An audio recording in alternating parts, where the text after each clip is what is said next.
Hello friends, welcome to WiFi study which is part of Unacademy now. तो मेरा नाम शेखर लाल दास है और मैंने CGL 2018 में मुझे मिनिस्ट्री ऑफ रेलवे में असिस्टेंट सेक्शन ऑफिसर की पोस्ट मिली है। UR कैटेगरी से में 605 मार्क्स थे out of 700 final.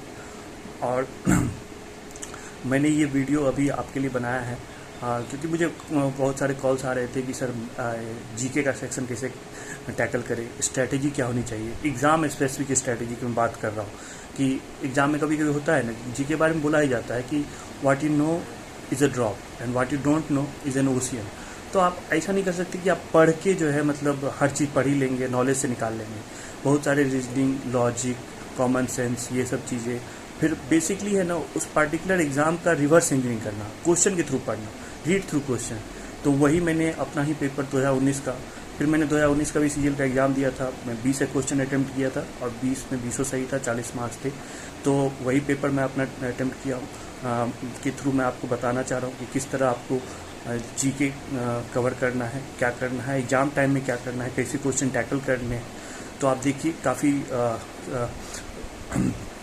Important video है, ये काफ़ी रिसोर्सफुल है। सोर्स बुक वगैरह GK के सब आपको पता चल जाएगा इस पूरे वीडियो में। आप 2x स्पीड पर देख सकते हैं, उसमें कोई दिक्कत नहीं होगी। अगर आप चाहे तो लंबी वीडियो है क्योंकि मैंने सब कुछ कवर किया, करने की कोशिश की है। तो काफ़ी इन्फॉर्मेटिव है। और बाकी अभी एग्ज़ाम आपके सामने है, तो अभी मैथ और इंग्लिश तो मुझे नहीं लगता आपको पढ़ना चाहिए ज़्यादा, क्योंकि आपको GK ही पढ़ना चाहिए अभी जैसे प्री के लिए। और टेस्ट देते रहना चाहिए। टेस्ट के थ्रू आपको पता चलेगा कि आपको जो भी थोड़ा बहुत पढ़ाई में अगर थोड़ा कुछ चीज़ें स्लैक कर रही है, कौन सा पोर्शन आपका वीक पड़ रहा है, वो करिए। और ये वीडियो देखिए, काफ़ी इंपॉर्टेंट है। अच्छा से मैंने सब कुछ कवर करने की कोशिश की है, क्योंकि मैंने पिछले साल UPSC भी फर्स्ट टाइम दिया था। CGL का मेरा टारगेट था UPSC देना, तो मैं प्री निकला था। तो कुछ काफ़ी सारे ऐड ऑन करके UPSC की तैयारी से मैंने जो सीखा कि GK में किस तरह से हेल्प मिल सकते हैं, कुछ अच्छे सोर्सेज पता चले हैं मुझे, तो वो भी मैंने आपको इसमें इनपुट दे दिया है वीडियो में। काफ़ी इन्फॉर्मेटिव वीडियो है, तो देखिए। और बेस्ट ऑफ लक, ठीक है। प्रिपेयर करते रहिए, परेशान मत होइए, एग्ज़ाम्स होंगे, ये समय भी निकल जाएगा। और अपने सेहत का ख्याल रखिए। Take care. Okay, thank you. Okay तो ये मैंने आपको मेरा ही CGL 2019 का पेपर है। ओके, उसी के थ्रू मैं 25 क्वेश्चन आपको यहाँ पर दिखा रहा हूँ। मैंने 20 अटेम्प्ट किए थे, 20 मेरे सही थे। तो मैं आपको दिखाना चाह रहा हूँ कि क्या होता है, मैं किस तरह से तैयारी करता था। और मैं जो बार बार बोलता हूँ कि लर्न थ्रू क्वेश्चन, जो वन डे एग्जाम है, जो वन डे एक दिन में फिनिश हो जाता है। ओके, चाहे चाहे वो रेलवे का एग्जाम हो, ओके, चाहे वो SSC का एग्जाम हो, चाहे कोई स्टेट PCS का प्री वगैरह का एग्जाम जो होता है, BPSC हो, PSC हो, या हरियाणा का हो, UP का हो, जो एक दिन में जो एग्जाम खत्म हो जा रहे हैं। ओके, और चाहे UPSC का भी प्री हो, वन डे एग्जाम्स के लिए मैं आपको बता रहा हूँ, सबसे अच्छा GK पढ़ने का तरीका ये होता है कि जो भी एग्जाम की तैयारी कर रहे हैं उसका पिछले साल का क्वेश्चन लगा लीजिए। ओके, और पिछले साल के क्वेश्चन के बेसिस पर आपको बहुत मतलब चीजें पढ़नी है। आपको मतलब बेसिकली एक क्यूरियस माइंड होना चाहिए कि आप भी कोई भी क्वेश्चन पढ़ते हैं, उसका ऑप्शन दिया रहता है, लेकिन ऑप्शन देखने के बाद आपको नहीं संतुष्ट हो जाना है, बाकी सब ऑप्शन पे भी गौर करना है कि वो दिया है तो वो ऑप्शन का आप मतलब जानते हैं कि नहीं। ओके, और उसी पर आपको थोड़ा रिवर्स इंजीनियरिंग करनी है, थोड़ा पीछे जाके पढ़ना है। और किस तरह से पढ़ना है सब मैं बताऊंगा। सोर्सेज के बारे में हम डिस्कस करेंगे कि हम लोग की डिफरेंट डिफरेंट चैप्टर्स के लिए कौन कौन सी अच्छी बुक है, क्या क्या अच्छे सोर्सेज है, और मैं आपको अपनी ही नोट्स वगैरह सब कुछ दिखाऊंगा। तो ये वीडियो सबके लिए बहुत ही इंपॉर्टेंट होने जा रहा है, काफ़ी इंफॉर्मेटिव होगा। काफ़ी दिनों से मैं इस पर क्या कहता है कोशिश तैयारी कर रहा था, मैंने काफ़ी मेहनत करके वीडियो बनाया। हो सकता है लंबा हो जाए, 1 घंटे का हो जाए, लेकिन बने रहिए लास्ट तक, देखिए आपको बहुत सारी इन्फॉर्मेशन इस वीडियो के थ्रू मिलेगी। ओके, और आपको पता चलेगा कि ज़्यादा डरने की ज़रूरत नहीं है। GK एक अथाह समुद्र है, इस तरह से आप नहीं पढ़ सकते। आपका एक मतलब डायरेक्शन होना चाहिए, एक तरीका होना चाहिए। ओके, तभी आपको उसको पढ़ पाइएगा, तभी आपको परेशानी नहीं होगी, अदरवाइज़ बहुत दिक्कत होने वाली है। ओके, तो चलिए टाइम वेस्ट किए बिना शुरू करते हैं आज का वीडियो। और देखिए, तो ये पहला ही क्वेश्चन है। ओके, तो इसमें इसमें मैंने यहाँ पर जो क्या कहता है ये क्वेश्चन क्या है, देखिए पॉलिटी का क्वेश्चन है पहला। Under which of the following amendment to the constitution of India is defection to another party after election made illegal. यानी ये बता रहा है कि एंटी डिफेक्शन लॉ एडीएल के बारे में। ओके, अगर किसी कोई हिंदी मीडियम में देख रहा है तो मैं समझा दे रहा हूँ कि मतलब होता है कि दल बदल का होता है ना, दल बदल, एक से दल बदल का कानून जो पहले लोग होते थे कि कोई भी इलेक्ट हो गया एमपी, अपना एक पार्टी छोड़ के दूसरे में चल जाता था तो सरकार गिर जाती थी। 1970s 80s में तो एक कहावत चली गई थी कि आया राम गया राम, आया राम गया राम करके एक, क्योंकि कोई एक एमपी थे, उनका कुछ राम उनका सरनेम या पूरा नेम होगा, उन्होंने एक ही दिन में तीन तीन पार्टियां बदल दी थी। ओके, तो उसके बाद से जो है ना, उस समय में राजीव गांधी की सरकार के समय में ही क्या कहता है, जब वो प्राइम मिनिस्टर थे, 52nd कॉन्स्टिट्यूशन अमेंडमेंट लाया गया था। और 52nd कॉन्स्टिट्यूशन अमेंडमेंट के बाद ही आपको जो है ना शेड्यूल्स जो होते हैं, शेड्यूल्स जो आपके कॉन्स्टिट्यूशन में शेड्यूल्स हैं उसमें 10th शेड्यूल जोड़ा गया था, जिसमें पूरा डिटेल प्रोविजन था, पूरे बताए गए थे कि किस तरह से आप अगर एक पार्टी से दूसरे पार्टी में जाते हैं तो वो इलीगल हो जाएगा। बहुत सारे क्लॉज भी हैं, डिटेल हम लोग को नहीं पढ़ना है, हम बोले ना वनडे एग्जाम के लिए, लेकिन ये जानना जरूरी है कि बहुत इंपॉर्टेंट अमेंडमेंट था। ओके, तो ये तो ठीक है, चलो हमको पता चल गया, लेकिन इससे हमको आगे नहीं बढ़ जाना है। हमको क्या करना है ना, हमेशा जो है ये भी देखना है कि बाकी सब जो है 86, 61st या 92nd, एक बार आप चेक कर लीजिए कि ये सब जो है कॉन्स्टिट्यूशन अमेंडमेंट इसमें क्या लिखा है। ओके, क्योंकि कल को हो सकता है ये ऑप्शन हो तो अलग से क्वेश्चन आ जाए। दूसरा, आपका एक क्यूरियोसिटी दिमाग में होना चाहिए, अगर कोई आदमी आगे बढ़ जा रहा है तो इसका मतलब नहीं भाई, तब तो बड़ा दिक्कत है। मतलब आपको खुद से नहीं हिट करना चाहिए कि कॉन्स्टिट्यूशन अमेंडमेंट के बारे में पूछा है तो एक बार अमेंडमेंट के रिलेटेड पढ़ लें, क्या क्या आर्टिकल है, जैसे आर्टिकल 368 डील करता है अमेंडमेंट से। ओके, तो जो कि आगे में लिखा हुआ है इंपॉर्टेंट कॉन्स्टिट्यूशन आर्टिकल वगैरह, या कम से अमेंडमेंट वगैरह वो सब क्या है, तो वो सारे अमेंडमेंट जो है मैं आपको दिखा रहा हूँ क्यों, कौन कौन सा इम्पोर्टेंट है जो बार बार पूछा जा रहा है। यहाँ पर एक लिस्ट है, ये देखिए मेरे ही नोट्स है।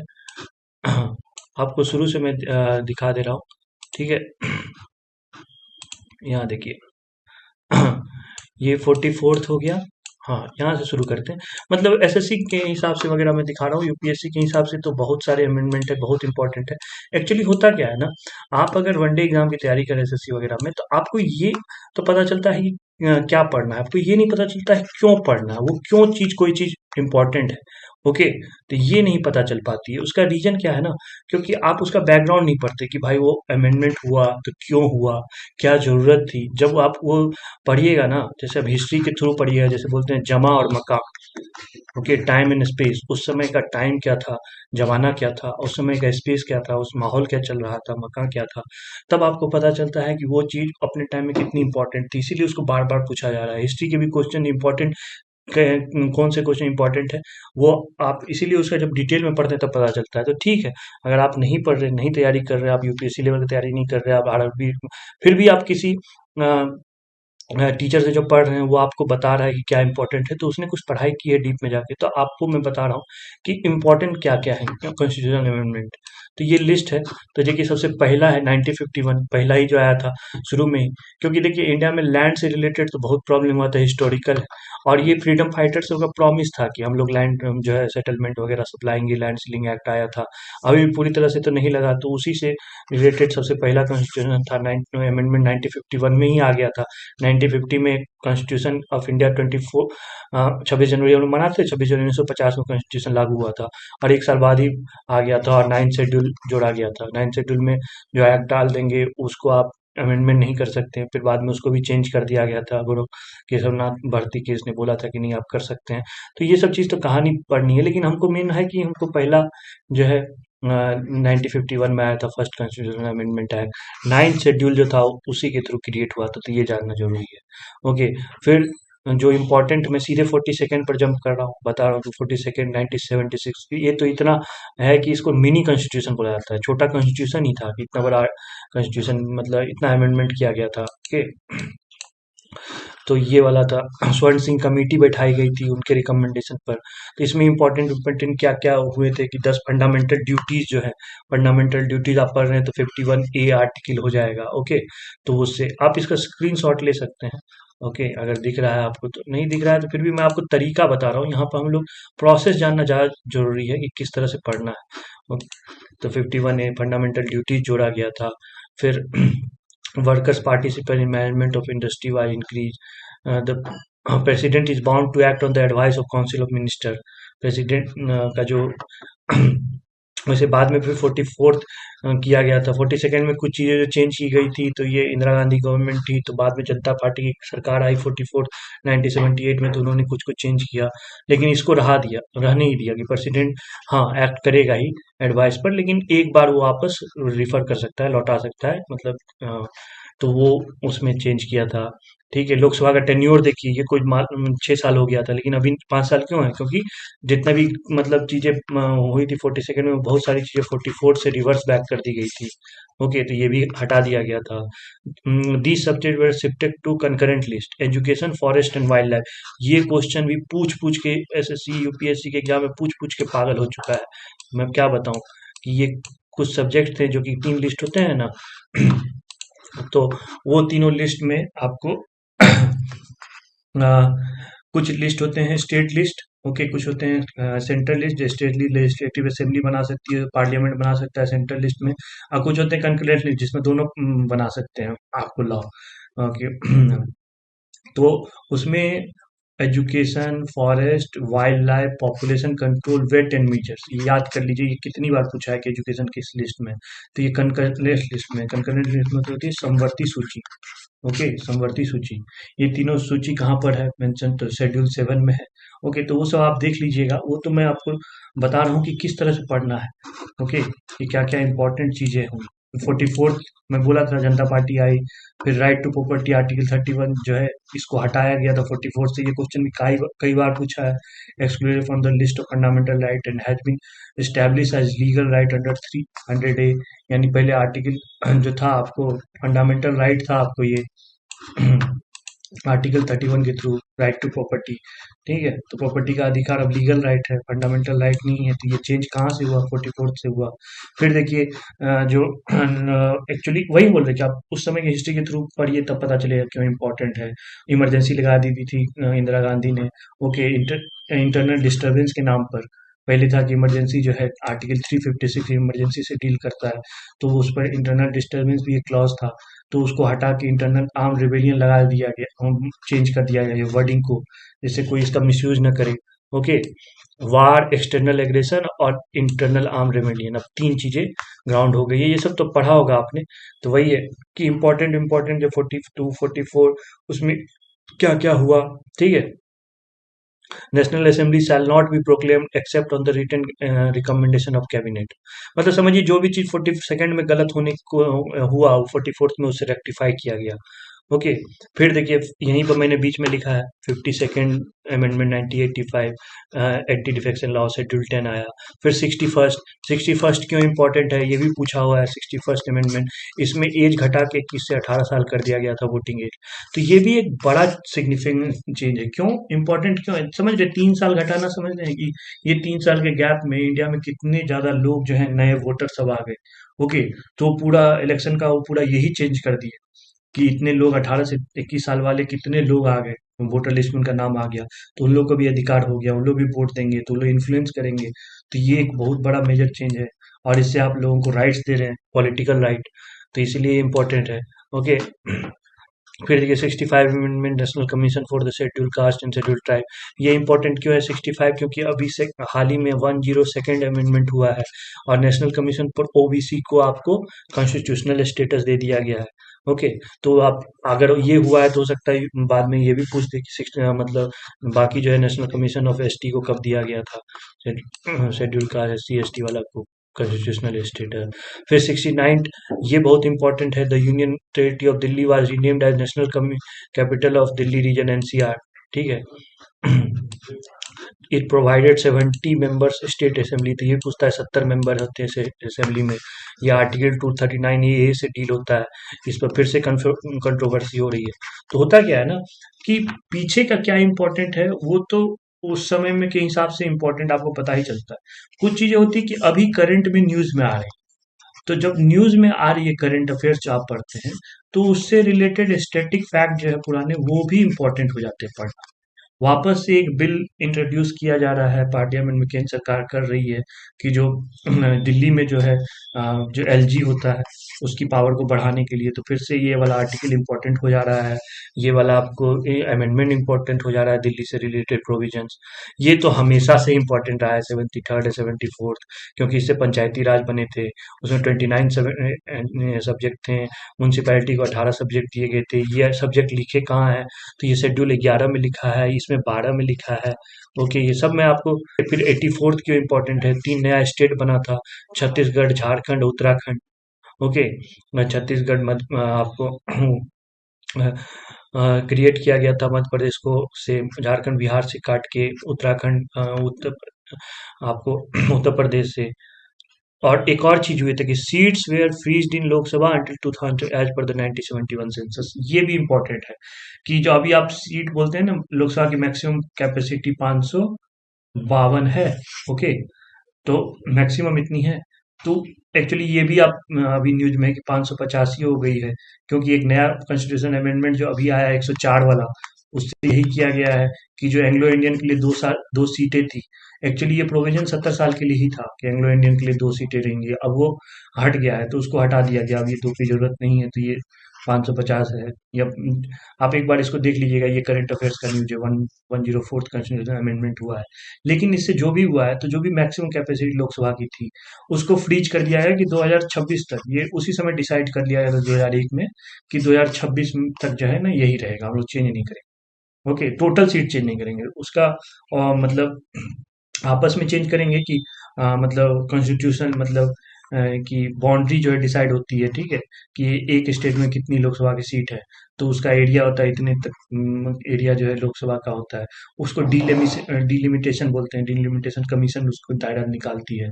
ओके, तो वो भले चेंज हो, लेकिन टोटल चेंज नहीं होगा। 2026 तक ऐसा नहीं हुआ, तो ये भी हुआ था। 86 में क्या था? 11th फंडामेंटल ड्यूटी ऐड की गई थी, और right to primary education 21 article 21A को फंडामेंटल राइट बनाया गया था। ओके, तो ये दोनों आपस में रिलेटेड है, आप इस तरह से पढ़िए। 86 में क्या क्या हुआ था कि अगर आप बोल रहे हैं कि आप आर्टिकल एजुकेशन जो है उसका फंडामेंटल राइट बना रहे हैं आर्टिकल 21A से, तो एजुकेशन तो ये बच्चों को 6 से 14 साल वाले, लेकिन 6 से 14 साल वाले बच्चे स्कूल थोड़ी जाना चाहते हैं। तो एक और आपने ये भी जोड़ा 51A से, जो आपने फंडामेंटल ड्यूटीज लाई थी 10, उसको आपने 11 किया। क्यों 11वां जोड़ा? कि यहाँ तो आपने बोल दिया कि बच्चों को राइट टू एजुकेशन दो, आरटीई दो, लेकिन यहाँ पर आप बोल रहे हैं कि ये भी दो, मतलब पेरेंट को भी ये जिम्मेदारी बनती है कि वो बच्चों को स्कूल भेजे। वो जाएंगे ही नहीं तो कहाँ से उनको एजुकेशन मिलेगा?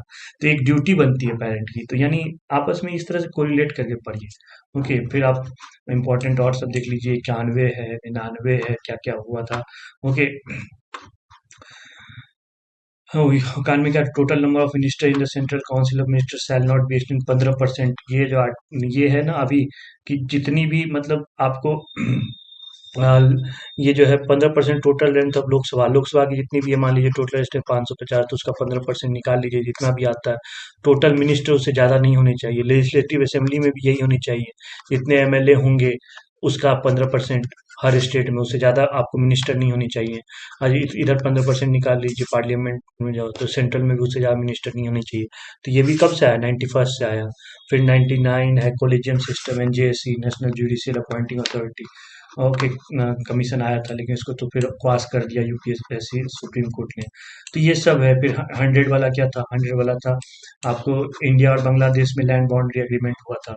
एक्चुअली बहुत सारी टेरिटरी, मतलब उधर का जो मार्किंग अच्छे से नहीं है, 1971 में ना बांग्लादेश बना है, तो डिस्प्यूटेड कुछ थे टेरिटरी इंडिया में और बांग्लादेश में, तो वो आपस में सेटल कर लिया।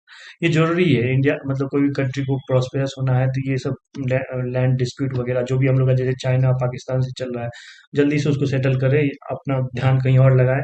उसमें टाइम पैसा खर्चा सब कुछ लग रहा है हम लोग का। ठीक है, तो फिर 101 क्या था? जीएसटी था। ओके, जीएसटी से कौन सा आर्टिकल जोड़ा गया? शायद 269, एक बार चेक कर लीजिएगा। फिर 102 क्या है? 103 क्या है? 104 भी हो चुका है।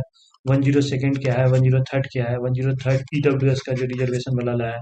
102 अभी ने बताया कि जैसे 65 से national commission of SC and ST को दिया गया है कॉन्स्टिट्यूशनल स्टेटस, तो वही स्टेटस 102 कॉन्स्टिट्यूशनल अमेंडमेंट एक्ट से ओबीसी को दिया गया है, नेशनल कमीशन ऑफ ओबीसी को। ओके, कॉन्स्टिट्यूशनल स्टेटस दिया गया है। फिर 103 से 10% वाला ईडब्ल्यूएस इकोनॉमिक वीकर सेक्शन वाला आरक्षण। और 104 से क्या किया गया है कि जो जो भी आपको एस सी एस टी का जो आरक्षण का जो लॉ है, वो जो भी था वो 10 साल के लिए ही था ना, तो हर 10 साल पर बढ़ाया जाता है। ओके, हर 10 साल पर बढ़ाया जाता है। तो आपको ये मालूम होना चाहिए कि ऐसा नहीं है कि परमानेंट प्रोविजन है, ये भी टेम्पोररी 10 साल के लिए था, लेकिन बढ़ाया जाता है इसको। तो अभी हर बार कॉन्स्टिट्यूशनल अमेंडमेंट इसके लिए किया जाता है। 104 इसके लिए भी किया गया है कि एस सी एस टी को फिर से फर्दर 10 साल के लिए बढ़ाया गया आरक्षण। और उसी समय ये भी डिसाइड किया गया है जो दो एंग्लो इंडियन की सीट आप रिजर्व कर रहे हैं लोकसभा में, उसको भी अब डिसकंटिन्यू कर दीजिए, क्योंकि कॉन्स्टिट्यूशन में ही शुरू में लिखा था कि ये जो है दो एंग्लो इंडियन सीट का वो 70 साल के लिए होगा। अब हो गया बहुत टाइम, एंग्लो इंडियन सबको छोड़ो, अपनी आबादी बहुत है। तो इस तरह से बहुत ज़्यादा, तो यहाँ से आपको पता चलता है कि इम्पोर्टेंट इम्पोर्टेंट आर्टिकल कौन है, एक बार देख लीजिए सब जाके, कम से कम वो नहीं तो जो इसमें लिखा हुआ है इम्पोर्टेंट, वो सब देख लीजिए। क्योंकि आप देखिएगा, मैंने जो भी डिस्कस किया, ओके, मैंने जो भी डिस्कस किया उसमें देखिए, मैं पहले से ये लिखा हुआ था, लेकिन क्वेश्चन बाद में आया, लेकिन 86 मेरे कॉपी में लिखा है, 61 लिखा हुआ है, 52 भी लिखा है, क्योंकि ये इंपॉर्टेंट है और उसी से आता है। चलिए 92 छूट गया तो मैं ये बता देता हूँ, 92 से लैंग्वेज सबको जोड़ा गया था, मैथिली लैंग्वेज को भी जोड़ा गया था। ओके, मतलब अभी जो है आपको 8वीं अनुसूची जो 8th शेड्यूल है उसमें आपको आप लैंग्वेज है ना, 22 लैंग्वेज है ना टोटल ऑफिशियल लैंग्वेज इंडिया की, तो उसमें जोड़ा गया था, मैथिली को जोड़ा गया था 92। ओके, और भी कुछ जितना किया गया था, लेकिन आपका क्यूरियस माइंड होना चाहिए, आप इस तरह से पढ़िए, इसी को बोलते हैं learning through questions. When you see a question, don't just see the answers of the question and get satisfied with the answer. Okay, see other options also, बाकी सब ऑप्शन भी देखिए, उसके बारे में पढ़िए कि वो सब ऑप्शन है तो वो क्या है। ओके, समझ रहे हैं? तो इस तरह से आपको पढ़ना है। और और देखिए अगला क्वेश्चन क्या है, ये वाला क्वेश्चन तो मैंने छोड़ दिया था। मुझे लग रहा था 14,000 होगा, 14,000 जी। आईएसओ सर्टिफिकेशन होता है, इंडियन ऑर्गेनाइजेशन ऑफ स्टैंडर्डाइजेशन। ये आईएसओ का फुल फॉर्म भी कभी कभी पूछ देता है, इस तरह से याद रखिएगा, इंडियन तब ओ के बारे में, तब इसके बारे में, इंडियन ऑर्गेनाइजेशन ऑफ स्टैंडर्डाइजेशन। ये बहुत जगह आप देखिएगा, हॉस्पिटल वगैरह, स्कूल वगैरह में बोर्ड वगैरह रहते हैं, क्योंकि एक मतलब मिनिमम स्टैंडर्ड डिफाइन करता है कि आपको ये होना चाहिए, ये होना चाहिए। जैसे कि अगर आपका स्कूल है तो उसमें इतना बड़ा अगर प्ले ग्राउंड होना चाहिए, बाथरूम होना चाहिए, लड़कियों का अलग, लड़कों का अलग। हॉस्पिटल है तो उसमें क्या क्या होनी चाहिए। तो आप अगर वो स्टैंडर्ड मेंटेन करते हैं तो आपको ये सर्टिफिकेट मिलेगा, इशू करेगी। अब बीच बीच में ऑडिट भी होगा कि आप इस सब स्टैंडर्ड को मतलब कंफर्म कर रहे हैं कि नहीं, या आपको ये तो नहीं कर रहे हैं, चीटिंग तो नहीं कर रहे हैं, वो सब चीज़। तो ये सीरीज का होता है, तो इम्पोर्टेंट इम्पोर्टेंट तुरंत आपके दिमाग में आना चाहिए था कि एक बार हम देख लेते हैं कि क्या क्या होता है। और तो यहाँ पर देखिए, मैंने आपको जैसे दिखाया है, यहाँ पर देखिए list of some ISO standard, तो इसमें देखिए 14,000 वाला है ना, इन्वायरमेंटल मैनेजमेंट स्टैंडर्ड का होता है। 9,000 क्वालिटी का होता है, quality management system in production environment. 9,001 quality management. तो ये 9,000 वाला क्वालिटी वाला, इसलिए आपको 9,000 वाला बहुत जगह दिखेगा, क्योंकि क्वालिटी से रिलेटेड है। 10,000 SI unit and recommendation for the use of their multiple and certain other units. Okay, एक 31,000 रिस्क मैनेजमेंट, हो सकता है कल को ये आ जाए। ओके, तो इसी को बोलते हैं लर्निंग थ्रू क्वेश्चन। ओके, आपको ये अगर आपने देखा क्वेश्चन पूछा है, तो आपको ये नहीं कि इसका आंसर पढ़ लेना आगे बढ़ जाना। आप टीचर को भी इस तरह से पढ़ाना चाहिए, वो तो छोड़िए, अब टीचर का क्या कर सकते हैं, लेकिन आप तो इसे पढ़िए, आपको निकालना है एग्जाम। ओके, क्या कहता है, जीके, जीके कैसे पढ़े, तो उसमें आपको मैंने बताया था कि ये जो ओजोन लेयर वाला है, हाईएस्ट लेवल, ये तो सबको मालूम है कि ओजोन लेयर हम लोग को यूवी रेडिएशन से बचाता है। तो इससे रिलेटेड और भी चीज़ें क्या पढ़नी है, तो मैंने आपको निमोनिक बताए थे, जीके पढ़ लीजिए। ये ग्रीन हाउस गैसेस से कायोटो प्रोटोकॉल आया था, उसके लिए ओजोन लेयर के लिए ओएम याद कर लीजिए। जीके याद कर लेंगे तो जो बचा गया वो ओ के साथ जाएगा, यानी ओजोन के लिए O3 के लिए मॉन्ट्रियल प्रोटोकॉल आया था। ओके, तो ये आपको ओजोन लेयर यूवी रेडिएशन बचाता है, तो ये आप देख लीजिएगा, उस वीडियो में मैंने पूरा डिस्कस किया है। अगला देखते हैं, 4 नंबर, ये क्या है, ये देखिए, ये मेरा सही हुआ था। अब यही बोल रहा हूँ कि जानते हैं यूट्यूब यूट्यूब में जो आप पढ़ते रहते हैं, उसमें स्टैटिक जीके के लिए ज़्यादा परेशान नहीं हो। स्टैटिक जीके आप इसी तरह से, जो पिछले ईयर का क्वेश्चन है, प्रीवियस ईयर का, उसी का रिवर्स एनालिसिस करके, लर्निंग थ्रू क्वेश्चन करके पढ़ा। ज़्यादातर चीज़ें मैं भी देखता था यूट्यूब वगैरह पर चैनल, तो वो आपको करंट अफेयर्स, क्योंकि करंट अफेयर जीके ऑलरेडी अथाह समुद्र है। करंट अफेयर्स के देखिए पूरे 25 में 4-5 क्वेश्चन है, इससे ज़्यादा नहीं आते हैं। ओके, हाँ, यानी मैक्सिमम 20% से ज़्यादा वेटेज किसी एग्जाम में मैंने नहीं देखा है, 20%। ओके, अगर 100 क्वेश्चन है तो 20 क्वेश्चन करंट के आएंगे, इससे ज़्यादा नहीं देखा है मैंने जल्दी। वैसे बैंकिंग वैकिंग में हो सकता है ज़्यादा है, लेकिन बैंकिंग एग्जाम छोड़ के अगर इधर की बात करें तो उसमें नहीं आता है। तो फिर आप इसके लिए आप कितना पढ़िएगा, तो सबसे अच्छा है ना कि उसके लिए आप जो है यूट्यूब वगैरह देख सकते हैं, जो क्योंकि जो इम्पोर्टेंट इम्पोर्टेंट अगर आप न्यूज़ पेपर पढ़ रहे हैं तो आपको खुद पता चल जाएगा। नहीं नहीं आप पढ़ रहे हैं तो लास्ट में कंपाइलेशन वाली आप क्या कहते हैं पीडीएफ कोई भी बुक खरीद सकते हैं, 1 साल का जो निकलता है। अदरवाइज सबसे अच्छा तो रहेगा कि आप पढ़िए, क्योंकि टीचर लोग आपको इम्पोर्टेंट जो है, आप नहीं हैं वो लोग अवेयर हैं, वो लोग देख रहे हैं हर दिन चीज़ों को, तो आपको बता देंगे। तो ये मेरा सही हो गया था। अदरवाइज ये क्वेश्चन ऐसे भी आप लॉजिक से भी लगा सकते हैं कि देखिए ना क्या बोला है कि 2019 जुलाई 19 में ऑपरेशन कौन सा हुआ था बीएसएफ द्वारा, टू 45 मतलब घेराबंदी करना पाकिस्तान बॉर्डर को, पंजाब और जम्मू कश्मीर में। तो नाम देखिए आजकल इसी तरह से रखा जाता है किसी भी स्कीम का कि उससे रिलेटेड हो। ओके। जैसे अंत्योदया स्कीम है तो गरीबों के लिए है, अन्नपूर्णा स्कीम है तो खाने से रिलेटेड है, नाम से पता चल जाता है। उसी तरह ये जो सुदर्शन स्कीम है, भाई कोई भी चीज को आप फोर्टिफाई कर रहे हो, सुदर्शन चक्र की तरह पूरा घेराबंदी कर दे, क्योंकि नाम वायुपुत्र चक्रव्यूह गरुड़ात इन्हीं दोनों में आपको हो सकता है, चक्रव्यूह हो सकता है या तो सुदर्शन हो सकता है, तो इसका आंसर सुदर्शन है। थोड़ा बहुत पढ़ा हुआ, थोड़ा बहुत लॉजिक मिला के आप आंसर कर सकते हैं। मेरा थोड़ा पढ़ा हुआ भी था, मैं भूल रहा था, लेकिन यहाँ पर सुदर्शन से याद आ गया कि भाई ये 45 से रिलेटेड यही था। फिर देखिए ये तो इजी क्वेश्चन है। How many degrees does the earth rotate about its axis in 1 hour. मान लीजिए मुझे याद भी नहीं है, मैं तो खुद बोल दूंगा ना कि अर्थ भाई गोला है, एक गोला अपने एक्सिस पर पूरा घूमेगा तो 360 डिग्री घूम जाएगा। और इतना घूमने में अर्थ को कितना घंटे लगते हैं, 24 घंटे। तो 1 घंटे में कितना हो जाएगा, 360 बटे 15 डिग्री घूमेगा, 24 डिग्री घूमेगा, और वो 15 आता है, तो 15 डिग्री घंटा अर्थ रोटेट करता है। ओके। तो 15 डिग्री पर ही टाइम जो है, लॉन्गिट्यूडनल सब जो बने हुए हैं, दो लॉन्गिट्यूडनल के बीच का डिस्टेंस होता है 1 घंटे में कंप्लीट होता है। और यहाँ से यहाँ जाते हैं तो लॉन्गिट्यूडनल के हिसाब से ही टाइम चेंज होता है। जैसे कि 0 डिग्री ग्रीनविच होता है, और हम लोग का जो है 5.5 घंटा आगे है। ओके, तो 5.5 घंटा आगे है तो हर 15-15 पर बढ़ते जाता है, आपको 15 मतलब 1 घंटा वो 15 डिग्री बढ़ता है। तो 5.5 से आप ये भी जोड़ सकते हैं, 15 × 5 = 75, आधा का 7.5, यानी हमारा 82 डिग्री के हिसाब से हमारा टाइमिंग चेंज ये होता है डिसाइड। ये 82 डिग्री लाइन इंडिया में कहाँ से पास करती है, तो इलाहाबाद के पास से, नैनी से पास करती है, वो सब आप देख लीजिए। ओके, ठीक है। तो आपको यही हुआ लर्निंग थ्रू क्वेश्चन, जैसे ही मैं पढ़ा तो इससे रिलेटेड और क्या क्या फैक्ट हो सकते हैं वो सब पढ़ लेने। कुछ बुक्स भी मैं आपको दिखा रहा हूँ जिसके बुक अच्छे बुक होते हैं, उसके एक्सप्लेनेशन में ही उससे रिलेटेड फैक्ट दे देता है, जो आपको थोड़ा और पढ़ लीजिए, क्योंकि ये क्वेश्चन पूछा है तो कल को घुमा के ये पूछ दे।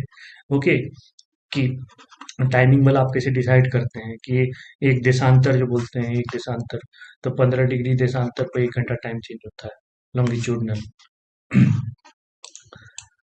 फिर देखिए अगला क्वेश्चन, ये वाला मैं अच्छे से आपको पढ़ाने जा रहा हूँ, ठीक है, इस वाले वीडियो में। इट्रीबिलिटी से कोई आदमी, मुझे मालूम है कि सबको वही दिक्कत है, रिवर इट्रीबिलिटी वाले क्वेश्चन, बाप रे बाप परेशान है आदमी कैसे सही हो। ओके, कौन सा पेयर सही है, एक अलकनंदा पिंडर वाला। लोग आप रट नहीं सकते, इसको रट रहे हैं आप गलत कर रहे हैं। मैं आपको एक तरीका दिखा रहा हूँ आज, बहुत इंपॉर्टेंट है, आपको सोर्स भी बता दूंगा, उस बुक से आप पढ़ सकते हैं। ओके, सबसे पहले देखते हैं कि पढ़ना कैसे। ट्रिब्यूटी वाले क्वेश्चन, रिवर वाले, रिवर बेसिन वाला मैंने पिछले वीडियो में भी आपको बताया था, आप देख लीजिएगा। आपको मैं दिखा रहा हूँ, ये एक बुक की कॉपी, ये फोटो है, ये इंडिया 2020 बुक है, इंडिया 2020। ओके, ये गवर्नमेंट का डॉक्यूमेंट है, हर साल निकलता है, 2021 भी आ गया होगा, आप ले सकते हैं। उसका पहला चैप्टर लैंड एंड पीपल करके है। ओके, यहाँ पर ये रखी होगी, इंडिया 2020, ये देखिए, ये बुक है इंडिया 2020। इसमें चैप्टर बने हुए हैं, लैंड एंड द पीपल पहला चैप्टर। मुझे तो लगता है क्या, लैंड एंड द पीपल में देखिए क्या क्या है, ज्योग्राफिकल बैकग्राउंड, इंडिया का फिजिकल फीचर, जो geological feature, river system, climate, flora, fauna, ठीक है, फ्लोरा एंड फौना समझ रहे हैं ना, फ्लोरा हो गया पेड़ पौधे, फौना हो गया वन्य जीव, डेमोग्राफिक बैकग्राउंड, डेमोग्राफिक मतलब पॉपुलेशन वगैरह, सेंसस वगैरह, density, literacy rate, sex ratio. मतलब 4-5 पेज में इतना अच्छा लिखा है इसमें, तो मुझे लगता है कि आप चाहे जीके की तैयारी कर रहे हो या कुछ भी तैयारी कर रहे हो, अगर आप इंडिया के एक नॉर्मल सिटीजन है, ठीक है, आप देश में रहते हैं, तो देश के बारे में मतलब ये जितना ये पहला चैप्टर लैंड एंड पीपुल, इतना तो सबको मालूम होना चाहिए अपने देश के बारे में थोड़ा बहुत। ओके, अदरवाइज आपका मजाक बनेगा उन्हीं की तरह। नहीं, कोई है एक्ट्रेस, नाम मैं नहीं लूंगा भाई। जब भारत का प्रेसिडेंट कौन है तुम नहीं मालूम, पता नहीं अमिताभ बच्चन बोले जा रहे हैं लोग। इतना तो मालूम होना चाहिए आप। तो वही बात है। ठीक है, तो वो तो हो गया, प्रेसिडेंट तो चेंज होता रहता है, ये सब चीजें चेंज नहीं होती बहुत सारी, तो ये इतना मालूम होना चाहिए थोड़ा बहुत। आप किसी दूसरे स्टेट में भी जाएंगे तो आपको पता चलेगा। एमपी में गए तो आपको नदी दिखेगी, आपको लगेगा अरे एकदम सेक्रेट नदी, लोग हम नहा रहे हैं एकदम बहुत अच्छा ये कर रहे हैं, तो आपको लगेगा कि अच्छा ये गंगा है। आप यहाँ से गए हो सकता है बिहार यूपी से, तो आपको लग रही है वो गंगा है, वो नर्मदा है। ओके, उनके लिए उतना ही सेक्रेट है जितना ये है, आपके लिए गंगा है। ओके, किन्हीं के लिए गोदावरी बहुत ज्यादा सेक्रेट है, किसी के लिए कावेरी, दक्षिण गंगा बोलते हैं। तमिलनाडु में चल जाइए तो आप कावेरी उन लोगों के लिए बहुत सेक्रेट है। थोड़ा बहुत तो जानकारी होनी चाहिए। तो यही देखिए, रिवर सिस्टम कैसे पढ़ना है इंडिया का। River system India can be classified into 4 group, 4 group में, Himalayan, Deccan, coastal and river of inland drainage basin. यानी जो हिमालय से निकल नदियाँ, डेक्कन का पठार नीचे वाला जो ये बनता है आपको, ठीक है, ये वाला जो पार्ट बनता है, हाँ, तो इधर वाला, ये वाला पार्ट, ठीक है, पेनिनसुला, गोंडवाना लैंड जो इसको बोलते हैं, जो जुड़ गया है, तो इसमें वाला डेक्कन वाले पार्ट, प्लेटो वाले में जो रिवर है। कोस्टल रिवर जो है कोस्ट के आसपास जो है, जैसे कि इधर वेस्टर्न घाट बह रही है, तो वेस्टर्न घाट की इधर छोटी छोटी नदियां कोस्ट के आसपास ही बहती हैं। ठीक है, छोटा ट्रेवल करके गिर जाती हैं, इधर गिरेंगी तो आपको अरेबियन सी में, इधर गिरेंगी तो बे ऑफ बंगाल में गिर जाएंगी। ठीक है, और इनलैंड रिवर, कुछ रिवर है कि जो कि अंदर ही पानी, मतलब इनलैंड रिवर है, जैसे लूनी रिवर है राजस्थान की, तो चलते चलते कहीं रास्ते में गायब हो जाती है। ओके, सूख जाती है, उधर बहुत गर्मी है। तो हिमालयन रिवर इधर ग्लेशियर सबसे निकलती है, तो कंटिन्यूसली फ्लो करती है, तो पर्नियल रिवर बोलते हैं। पर्नियल इसमें जैसे सालों भर पानी होता है। डेक्कन रिवर जो होता है अदर हैंड रेनफेड होता है, देयरफॉर फ्लक्चुएट इन वॉल्यूम, क्योंकि रेनफेड है, पानी वर्षा के पानी से उसमें वॉल्यूम बढ़ता है या घटता है। और बाकी सब जो है, ये जो हम बोले थे कि ये सब जो रिवर जो इंलैंड वाली, जैसे राजस्थान में लूनी रिवर है, ये फॉर्मल इन कैरेक्टर, फॉर्मल इंग्लिश वर्ड है, इसका मतलब होता है क्षण भर के लिए। ठीक है, तो यहाँ पर छन मतलब उस हिसाब से देखिए रिलेटिवली, कि एक पर्नियल है तो यहाँ पर ये फॉर्मल है। ओके, बहुत कम टाइम के लिए कैरेक्टर है उसका, कभी गायब हो जाती है बहुत ज्यादा सूखे में, फिर वापस बारिश में आ जाती है। तो फिर हिमालयन में 3 है, गंगा, ब्रह्मपुत्रा में, कि ये इसमें जो जो चीज लिखा है सब देखते जाइए, कि सतलज, व्यास, रावी, ये सब जो है इंडस रिवर का मेन है। पहले इंडस रिवर से शुरू किया है, मानसरोवर तिब्बत में, ये पूरा पढ़ लीजिए। ठीक है, ये बुक ले लीजिए, या तो इस बुक का ये चैप्टर का इसका स्क्रीनशॉट ले लीजिए। ओके, देवप्रयाग में भागीरथी अलकनंदा मिलती है। ओके, फिर यमुना है, उसकी इम्पोर्टेंट, गंगा की इम्पोर्टेंट ट्रिब्यूटरी क्या है, यमुना, रामगंगा, घाघरा, गंडक, कोसी, महानंदा, सोन, ये सब लिखा है। फिर रिवर चंबल और बेतवा जो है, वो चंबल और बेतवा यमुना का ट्रिब्यूटरी है, यमुना का। और यमुना फाइनली इसमें मिल जाता है, गंगा में। यमुना की एक और ट्रिब्यूटरी है, टोन्स करके। ठीक है, तो ये आप देख सकते हैं, ये थोड़ा एग्जाम में आ गया तो दिक्कत कर सकता है। ओके, फिर यमुना ही जो है, जब बंगाल में घुसती है, फरक्का बराज से 2 पार्ट में बढ़ जाती है, इधर चल जाता है हुगली, इधर पद्मा बन जाती है। बांग्लादेश में उसको पद्मा बोला जाता है। ब्रह्मपुत्रा भी आके मिल जाती है इसमें, बांग्लादेश में ब्रह्मपुत्रा को जमुना बोला जाता है, दोनों मिल जाती है, तो वो जो स्ट्रीम बनता है उसको मेघना बोला जाता है बांग्लादेश में। उसी में इधर से मणिपुर से होते हुए बराक रिवर आती है, बराक रिवर का भी उन लोगों ने अपना नाम सूरमा किया है। फिर देखिए, ब्रह्मपुत्रा जैसे करके आती है, ऐसे करके इंडिया में, यहाँ से चाइना से होते हुए यहाँ से जो मूर्ति है, तो ये जगह को दिहांग दिहांग बोला जाता है, एच वाला। एच वाला याद रखिए, ये क्वेश्चन में गलत कर चुका हूँ एक बार, क्योंकि एक दिबांग करके भी जगह है, ये देखिए बी वाला, ये दिबांग एक रिवर है। ओके, और ये दिहांग एक प्लेस का नाम है, जहां पर से मुड़ के घुस जाती है इंडिया में, अरुणाचल प्रदेश के पास है ब्रह्मपुत्रा। तो ये सब इसमें अच्छे से लिखा हुआ है। ठीक है, जितने भी हमको तो लगता है यहीं से क्वेश्चन बनाए जाते हैं। फिर देखिए, लोहित ज्वाइन करता है रिवर, वहां पर दिबांग वाला, दिहांग के पास मिलती है। फिर ये बांग्लादेश में कहाँ से घुसती है, धुबरी के पास से नीचे, धुबरी लास्ट मतलब समझ लीजिए ऑलमोस्ट, उसके बाद से नीचे घुस जाती है बांग्लादेश में। ओके, फिर ब्रह्मपुत्रा की इंपॉर्टेंट ट्रिब्यूटरी सुबनसिरी, जिया भरेली, धनसिरी, पुत्तीमारी, और पेगा लारिया एंड मानस। मानस तो एक आपको ये भी है, हाँ, नेशनल पार्क भी है, तो वो सब है। फिर देखिए, बराक रिवर है, अलग से लैंड से जो है, वहाँ वो मेघना में मिलती है, मैंने आपको बताया था, मणिपुर से निकलती है, उनका इम्पोर्टेंट ट्रिब्यूटरी में दिया हुआ है। ओके, फिर ये बांग्लादेश में कहाँ फिर जाके मिलती है, गंगा ब्रह्मपुत्रा से भैरव बाजार में। ये सब लिखा है, एकदम अच्छी बुक है ये। इतना तो मुझे बोला ना कि पहला चैप्टर तो हर आदमी को मालूम होना चाहिए जीके में, चाहे वो कोई भी एग्जाम की तैयारी करे या ना करे। बाकी फिर देखिए डेक्कन रिवर्स में गोदावरी, कृष्णा बेसिन, महानदी, इस तरह से नर्मदा, ताप्ती मेजर है।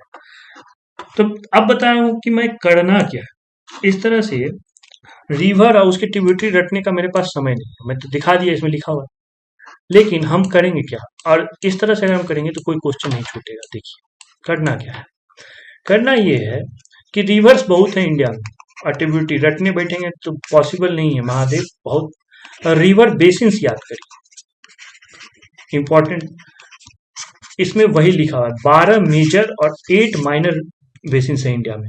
हम रिवर बेसिन्स याद करते हैं, क्योंकि रिवर आपस में मिक्स होगी, उनका ट्रिब्यूटरी होगा, बेसिन्स आपस में मिक्स नहीं होगी, उसी आधार पर तो उनको अलग किया गया है।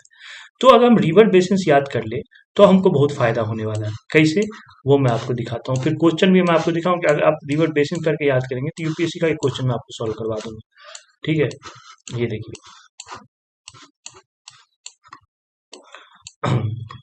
यहाँ पे देखिए, थोड़ा सा जो है मैं इंडिया का मैप बनाने की कोशिश कर रहा हूँ। ओके,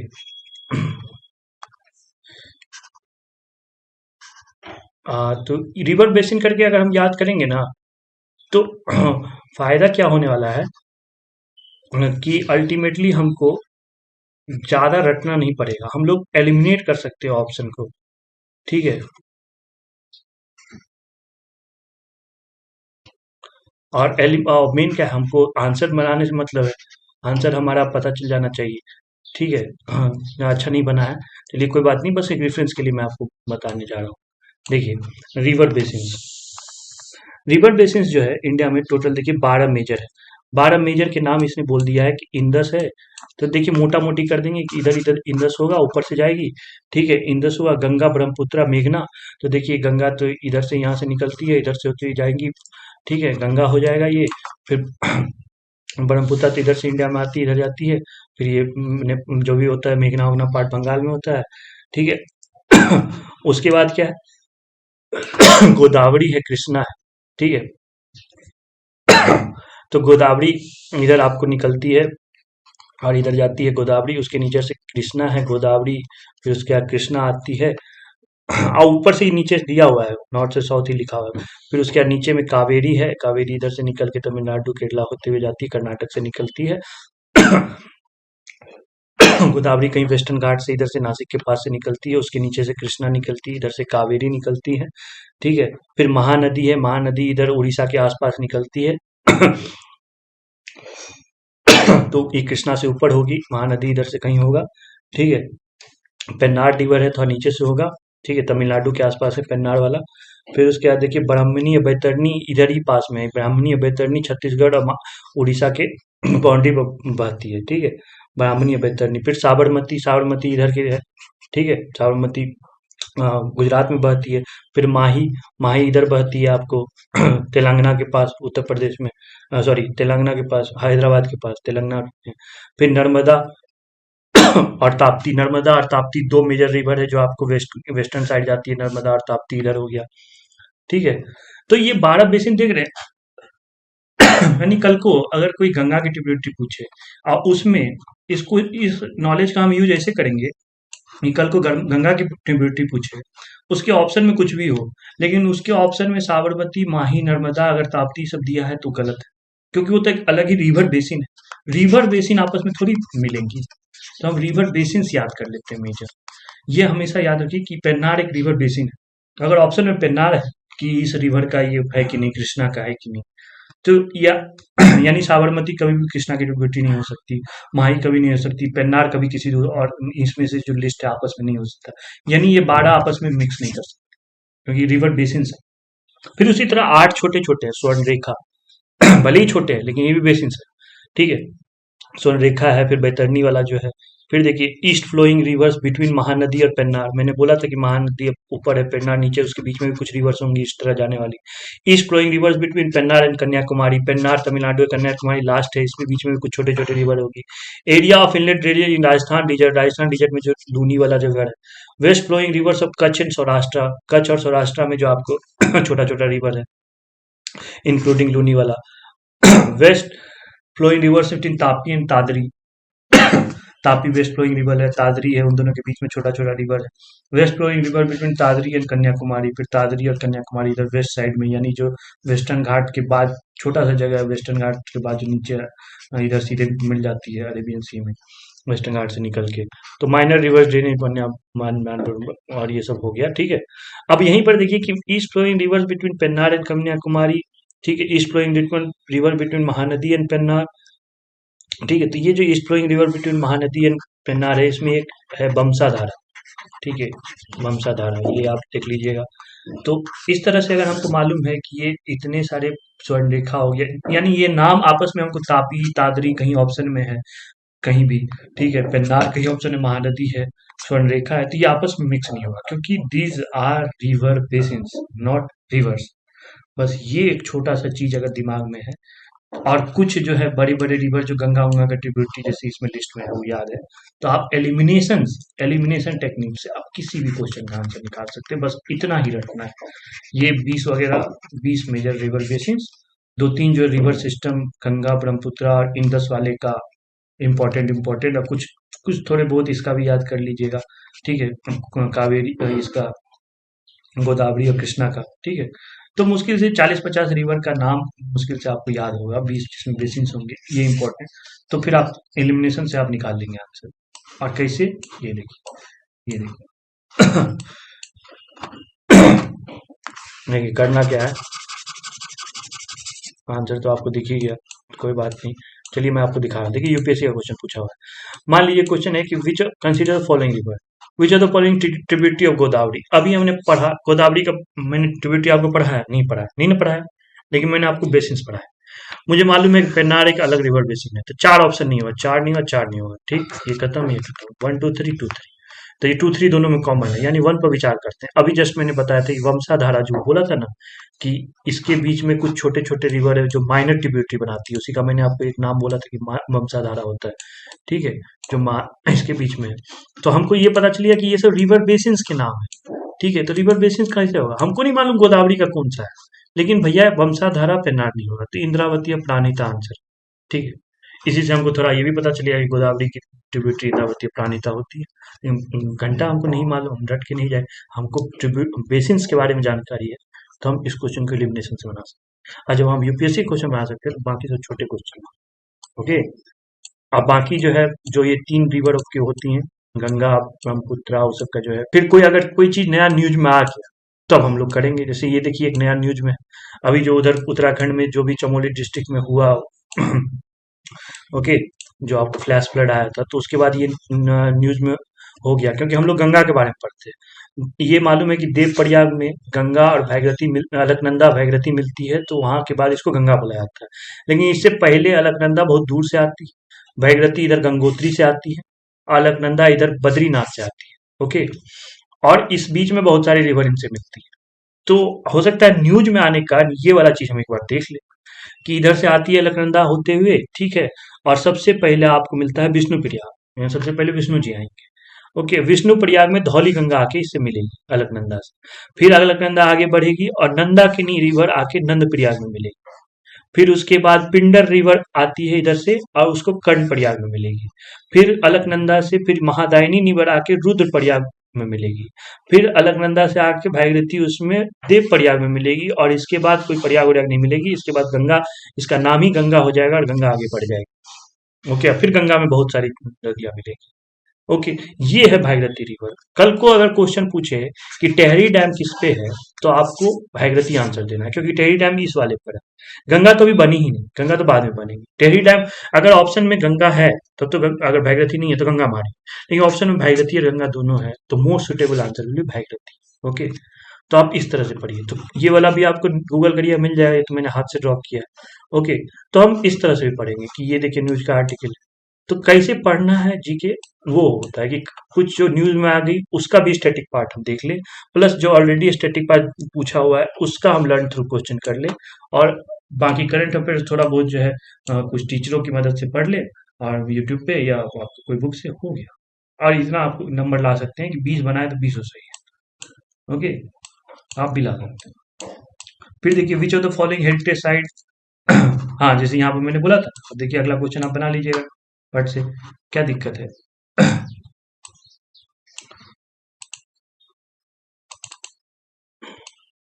ओके, अगला क्वेश्चन आप बना सकते हैं। आज क्या हो रहा है भाई?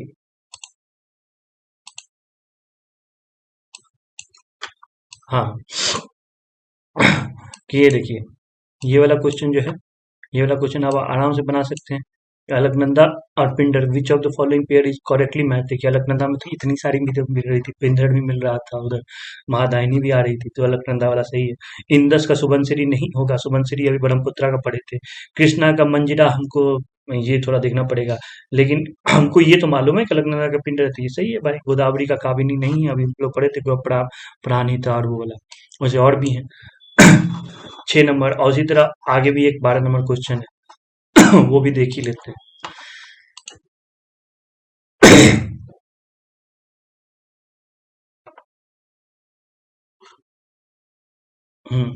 ये देखिए, आगे 12 नंबर क्वेश्चन है, ये वाला, which of the following east flowing river? अभी जस्ट हम लोगों ने पढ़ा था, ब्राह्मणी ईस्ट फ्लोइंग रिवर है। ओके, महानदी है, ब्राह्मणी बैतरणी इसको बोलते हैं। ठीक है, साबरमती तो उधर है। तो ये सब चीज हमको कैसे पता चल गया? हम लोग रिवर बेसिन्स के थ्रू पढ़ लिए। बेसिन से हमको बहुत फायदा हुआ, क्योंकि बेसिन्स आपस में मिक्स नहीं करती। तो बेसिन्स का नाम ऑप्शन में मिला, तो फिर खत्म, ये इंटरचेंज, क्योंकि मिक्स नहीं करेगी, कोई एक रिवर किसी दूसरे बेसिन में नहीं मिलेगी, रिवर मिलेगी, रिवर बेसिन नहीं मिलेगी। तो छोटी हो या बड़ी हो, ओके। तो ये माही भी ब्राह्मणी में नहीं मिलेगी, लेकिन ब्राह्मणी ईस्ट फ्लोइंग रिवर है, वो बुक से मैंने पढ़ लिया, तो बहुत अच्छा। तो रिवर बेसिन्स पढ़िए, ओके। एलिमिनेट कर सकते हैं आप, तो बहुत ज्यादा आपको रटना नहीं पड़ेगा। अब फिर देखिए, जैसे ये which of the following test site, ये तो भीमबेटका पूछ पूछ के पागल हो चुका है मध्य प्रदेश में। ठीक है, भीमबेटका ये, लेकिन फिर भी यहाँ पर हम क्या करेंगे, हम भीमबेटका पढ़े, बाकी सब जैसे सासाराम, हम्पी, लिपाक्षी के बारे में तो आप पढ़ ले। सासाराम में शेरशाह का मकबरा है। ठीक है, शेरशाह का मकबरा है, शेरशाह सूर डायनेस्टी कहते हैं, ये किसको, हुमायूं को हरा दिए थे। चौसा वाला युद्ध हुआ था, उसके बाद फिर बिलग्राम वाला हुआ था, फिर उसमें हुमायूं छोड़ के भाग गया था।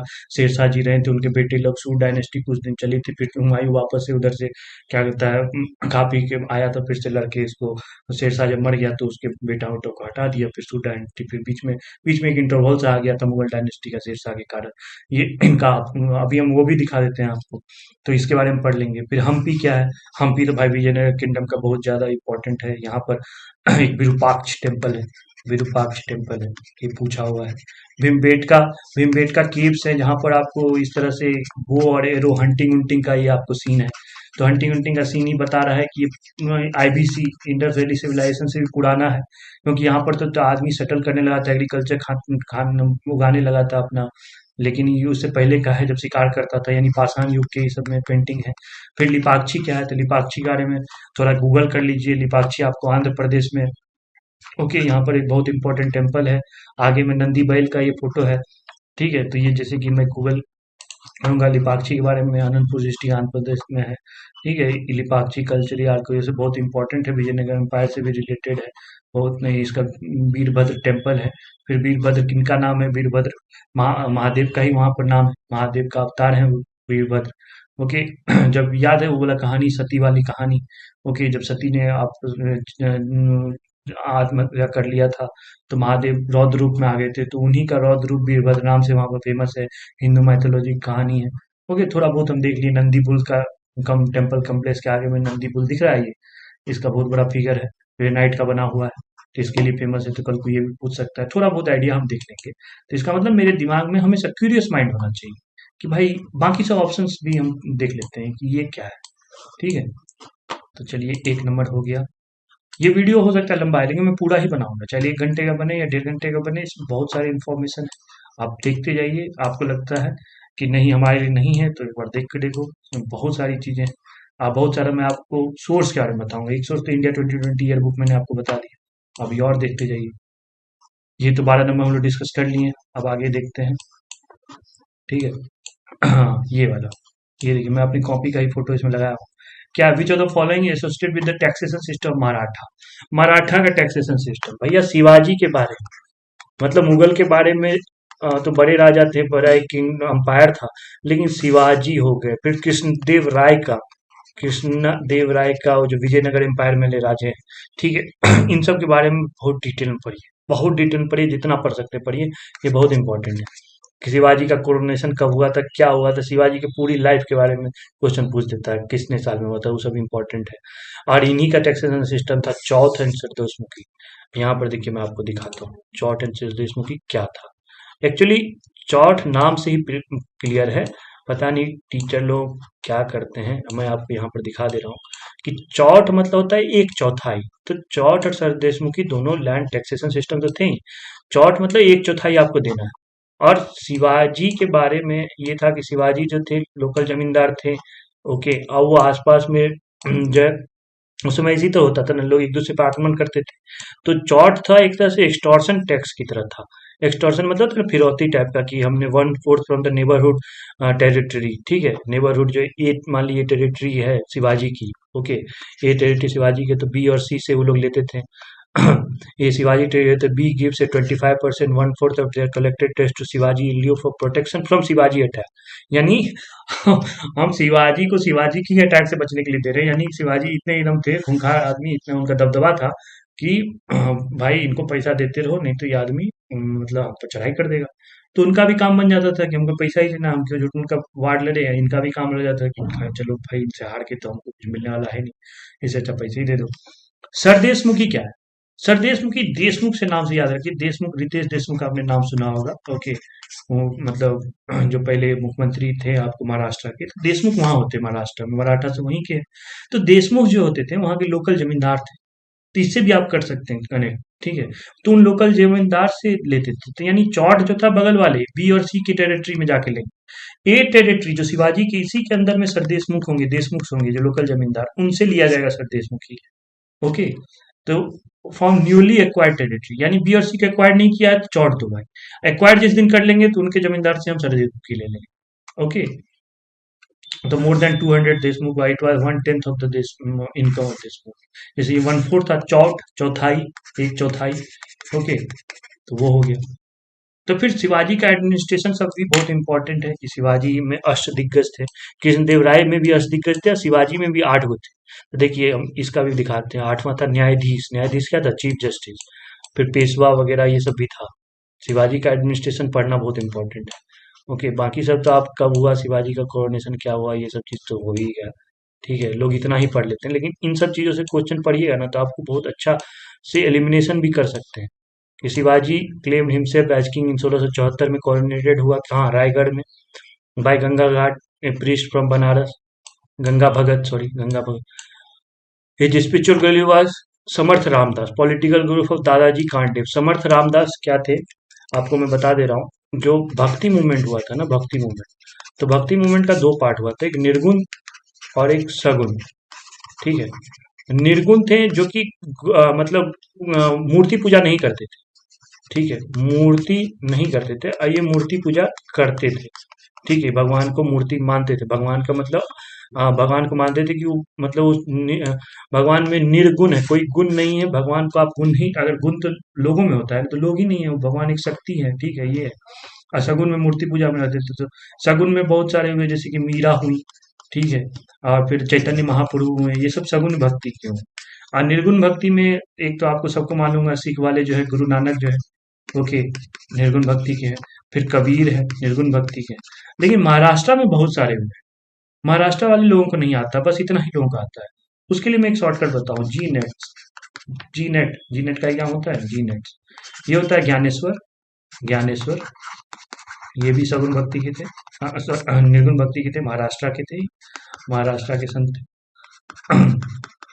फिर नामदेव, ये है एकनाथ, एकनाथ, ये है तुकाराम, टी से तुकाराम। और ये एस से था समर्थ रामदेव, जो यहाँ लिखा है। ये वाले जो एस वाले थे निर्गुण भक्ति के समर्थ रामदेव, वो शिवाजी के गुरु थे, स्पिरिचुअल गुरु। ठीक है, स्पिरिचुअल तो भक्ति मूवमेंट से रिलेटेड ही है, स्पिरिचुअल गुरु। तो इस तरह से आप पढ़ सकते हैं, रिलेटेड इन्फॉर्मेशन पढ़ते चलिए। ठीक है, इन्होंने बहुत टाइटल लिया, छत्रपति हिंदू धर्मोद्धारक, फिर हिंदू पासाही, to claim that he was protector of Hindu clause, ये सब चीज। ये ऐसे शिवाजी को 8 ऑफिशियल थे, उनको अष्ट प्रधान बोलते हैं। यही चीज अष्ट दिग्गज नाम से हो जाएगी कृष्णदेव राय में जब हम लोग पढ़ेंगे तो। उसमें अलानी पेदासना बहुत इंपॉर्टेंट थे। उसी में आपको तेनालीराम सब सुना होगा, लेकिन क्वेश्चन यूपीएससी पूछेगा तो या एसएससी पूछेगा, कोई भी पूछेगा तो पेदाना के बारे में पूछ देगा, क्योंकि सबसे इंपॉर्टेंट वो थे। ठीक है। तेनालीराम तो थे ही। तो ये 8 लोग रखते थे। फिर 9 लोग कौन रखते थे? उनको 9 लोग वाले क्या होते थे? नवरत्न, जिन मुगल के थे। अकबर वाले में चंद्रगुप्त मौर्य में भी थे, कालिदास वगैरह। उनके इधर वाले में आपको बीरबल वगैरह सब पढ़ा होगा। ठीक है। तो ये हो गया पेशवा। पेशवा क्या था? Finance minister. सबका अलग अलग है। शुरू नवीस कौन थे? कि इंचार्ज ऑफ लेटर एंड कर, नवीस होता है ना, वाक्या है नवीस, राइटिंग वाला। तो वाक्या है नवीस क्या होगा? वाक्या मतलब क्या होगा? कि कोई भी हादसा हुआ तो इंटेलिजेंस बताइए, इंटेलिजेंस डिपार्टमेंट, वाक्या नवीस। सचिव और सुमंता ये था फॉरेन अफेयर्स देखने का। पंडित राव क्या थे? रिलीजियस पे, पंडित से ही आप समझ लीजिए। ठीक है। सारे नौबत क्या था? Incharge of army. इनकी नौबत नहीं आए तो अच्छी बात है आर्मी की। मजूमदार क्या थे? अकाउंटेंट। अभी भी मजूमदार वाला पोस्ट होता है, अकाउंटेंट वाले बोले जाते हैं। तो यहीं से आया, तो इनको अष्टप्रधान बोलते थे। ठीक है। तो ये हो गया, समझे? तो यहाँ से हम लोगों ने ये देख लिया। हाँ, हम लोग क्या थे? Short and serve. लेकिन हम लोग को क्या करना है? मैंने बोला कि यही है reverse engineering, learn through question. अब इसमें बाकी सब जो ऑप्शन है, पोलाज, पड़ौती, जाट एंड सवार, इक्ता एंड जागीर, ये क्या है? इसके बारे में थोड़ा सा पढ़ लीजिए, प्लीज पढ़ लीजिए, क्योंकि ये क्वेश्चन बहुत बार पूछा है। ठीक है। जैसे मैं आपको दिखा दे रहा हूँ, मनसबदारी प्रथा। अब ये क्वेश्चन आप पूछिएगा, ये बुक कौन सी बुक है? तो ये 11th क्लास की तमिलनाडु बोर्ड की बुक है, हिस्ट्री की। आपको नेट पर मिल जाएगी, गूगल कर लीजिएगा। मनसबदारी सिस्टम अकबर ने लाया था। और इसने under system every officer was assigned A rank. Rank मतलब होता है मनसब। ये लोग फारसी लैंग्वेज यूज करते थे, तो अभी भी फारसी लैंग्वेज कोर्ट वाली लैंग्वेज थी, क्योंकि ये मुगल का ही स्टैब्लिश था। जिसमें जैसे ये सब होता है ना कि दीवानी, फौजदारी, मुकदमा, तो फौजदारी दीवानी वर्ड क्या है? फारसी वर्ड है। ओके। इसी का लैंड रेवेन्यू सिस्टम इन्होंने अकबर ने एक्सपेरिमेंट किया था लैंड रेवेन्यू सिस्टम के साथ, अपने टोडरमल के साथ मिलके। टोडरमल उनके रेवेन्यू मिनिस्टर थे। तो land revenue system of Akbar was called जब्ती और बंदोबस्त। ये भी पूछा है कि जब्ती बंदोबस्त क्या था? तो अकबर का लैंड रेवेन्यू सिस्टम था। ये राजा टोडरमल ने इसको परफेक्ट किया था। और इट वाज राजा टोडरमल इसको इम्प्रूव कर किया, तो उसका नाम दसाला सिस्टम हो गया। दसाला मतलब 10 साल, यानी जो रेवेन्यू होना चाहिए कितना होना चाहिए? तो 10 साल का एवरेज होना चाहिए, यानी पिछले 10 साल का जितना एवरेज होगा तो वही नेक्स्ट 10 साल के लिए हो जाएगा। ठीक है। तो 10 साल का हो गया system, revenue system. Fixed on the average yield of the land basis of past 10 year. The land also divided into 4 categories. पोलाज, यही सब पोलाज है। पोलाज मतलब जो कि हर साल जिसको कल्टीवेट किया जाए। ठीक है। जिस और दूसरा है पड़ती। अभी भी आप देखिए गाँव में वर्ड होगा कि पड़ती पड़ल से खेत, मतलब उस पर बहुत सालों से कोई खेती नहीं हुई, यानी पड़ती को 1 साल बीच में गैप कर दिया जाएगा, जिससे उसका मिट्टी का उर्वरा शक्ति वापस से आए अपने ही नेचुरल से। तो 1 in 2 years, तो वह पड़ती। पोलाज मतलब हर साल जिसमें खेती हो रही है। उसके बाद हो गया छाछर। छाछर मतलब कि और ज्यादा ये जमीन खराब है, 1 साल भी छोड़ने से काम नहीं हो रहा, 3 से 4 साल छोड़ के। और एक बंजर, यानी उसमें कितना भी छोड़ेंगे मतलब लैंड का वापस जो है उर्वरा शक्ति बढ़ ही नहीं रहा है, फर्टिलिटी। तो उसको बंजर होता है ना, बंजर जमीन, वो हो गया बंजर। तो 4 हो गए, पोलाज, ओके। उसके बाद हो गया पड़ती, उसके बाद छाछर, उसके बाद हो गया बंजर। ठीक है।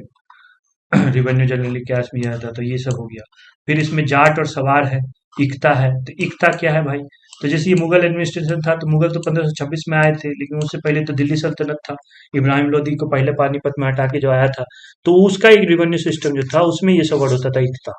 इकताज लैंड तो ऑफिशियल थे, इकतादार बोलते थे उनको। खलीसा लैंड, इनाम लैंड, तो वही इकता दिया हुआ है उसमें। ठीक है।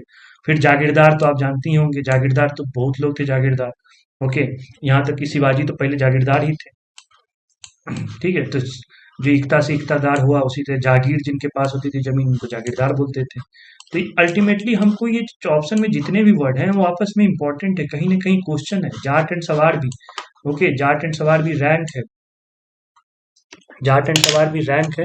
आपको सवार होते थे जिनके पास घोड़े वोड़े रहते थे, और जाट जो होता था, ये देखिए, हाँ, मनसबदारी जो सिस्टम हुआ, सबको एक एक रैंक दिया गया। और उस रैंक में the ranks were divided into 2 part, जाट एंड सवार। जाट means personal and it fixed the personal status of a person. ठीक है। तो अभी भी बोलते हैं जाट हैं हम भी, तो उनका स्टेटस ज्यादा है, तो ये उनका पर्सनल स्टेटस बताता था जाट। सवार है, इंडिकेट द नंबर ऑफ कैवलरीमैन, यानी सवार कितने हैं, घुड़सवार भी बोलते हैं। तो अगर कोई सवार रैंक है तो उसके पास 10 गो कम से कम घुड़सवार होने चाहिए। तो एवरी सवार had to maintain at least 2 horse, कम से कम 2 हो। तो क्या किस काम का सवार है जिसका तुम्हारे पास घुड़सवार ही नहीं है। मनसन रैंक वाज नॉट हेरिडेटरी, ये भी क्वेश्चन पूछा है कि हेरिडेटरी था नहीं था, तो इसने हेरिडेटरी नहीं रखा इसको। All appointment promotion as well as directly made by emperor, खुद करता था इन सब का। तो ये था अकबर का सिस्टम। तो ये हो गया। तो इन इस ऑप्शन में जितने भी वर्ड हैं सबके बारे में जानते हैं। एकता क्या था, जागीर क्या था, जागीरदार। शेरशाह सूरी भी एक जागीरदार ही थे अपने टाइम में, ठीक है। शेरशाह जो थे, आगे देखते हैं उसके बारे में मिलेगा। तो और मैं बता दूंगा। चलिए आगे क्या है, ये एक्ट, अरे महादेव, ये एक्ट सब बहुत इंपॉर्टेंट है। मैंने बोला था कि कुछ इंपॉर्टेंट 20-20 साल का एक्ट बनता था 1793 के बाद। यानी ईस्ट इंडिया कंपनी जो है भाई, वो लोग सब कुछ रूल रेगुलेशन होता था। यानी ईस्ट इंडिया कंपनी तो भाई कंपनी थी ना जो कि ब्रिटिश की थी, तो ब्रिटिशर्स उसको बोलते थे कि तुमको हम 20 साल के लिए बोल रहे हैं, ठीक है 20 साल के लिए तुमको हम दे रहे हैं, एक्सटेंड कर रहे हैं तुम्हारा टेन्योर जो बढ़ाते जाते इस कंपनी को, चलो 20 साल के लिए हम लाइसेंस दे रहे हैं। तो 20 साल के लिए लाइसेंस देती थी, तो हर 20 साल बाद एक एक्ट आना ही, ठीक है, हर 20 साल में। 1773 में आया था रेगुलेटिंग एक्ट, फिर 93 में, फिर 1813 में, 33 में, 53 में। हर एक्ट में क्या क्या इंपॉर्टेंट हुए, कुछ कुछ चीजें आप देख लीजिए। ये किसके टाइम में आया, 33 में लॉर्ड विलियम बेंटिंग थे, 73 में वारेन हेस्टिंग्स था, ये सब था, ठीक है, वो देख लीजिए। फिर फिर हुआ क्या, 57 में म्यूटी हुई, तो 58 में ये एक्ट वाला खत्म कर दिया कि तुमको अब हम फर्दर तुम्हारा 20 साल वाला हम एक्सटेंड नहीं करने वाले। ब्रिटिशर्स ने अपने हाथ में ले लिया, ईस्ट इंडिया कंपनी को खत्म कर दिया, वो वाला सिस्टम अपने हाथ में ले लिया, सारी जिम्मेदारी, ठीक है। अदरवाइज पहले उनके था, लेकिन उनको रेगुलेट करने के लिए हर 20 साल में एक्ट आता था, ठीक है। बीच बीच में कुछ स्पेशल एक्ट भी आए, 1784 में पिट्स इंडिया एक्ट, वो देख लीजिएगा एक बार, ठीक है। तो वो सब तो ठीक है, लेकिन ये जानना जरूरी है। फिर यही चीज कंटिन्यूसली होती चली गई। फिर बाद में उन लोगों ने उस तरह से भी एक्ट लाया कि अपना सिस्टम में तो ले लिया 1857 में डायरेक्ट ब्रिटिश के अंडर, लेकिन उन्होंने अपना 1909 में, फिर 10-10 साल में 1919 में ये सब लाया, ठीक है, कि मतलब जैसे जैसे डिमांड होते जा रही थी लोगों की, तो डिमांड को फुलफिल करने के लिए सिस्टम में। तो ये देखिए, ये आप वहाँ से पढ़ सकते हैं। ये मैंने आपको हिस्ट्री ऑफ मॉडर्न इंडिया जो इसके बारे में तो सब जानता है, ठीक है, स्पेक्ट्रम की बुक का है।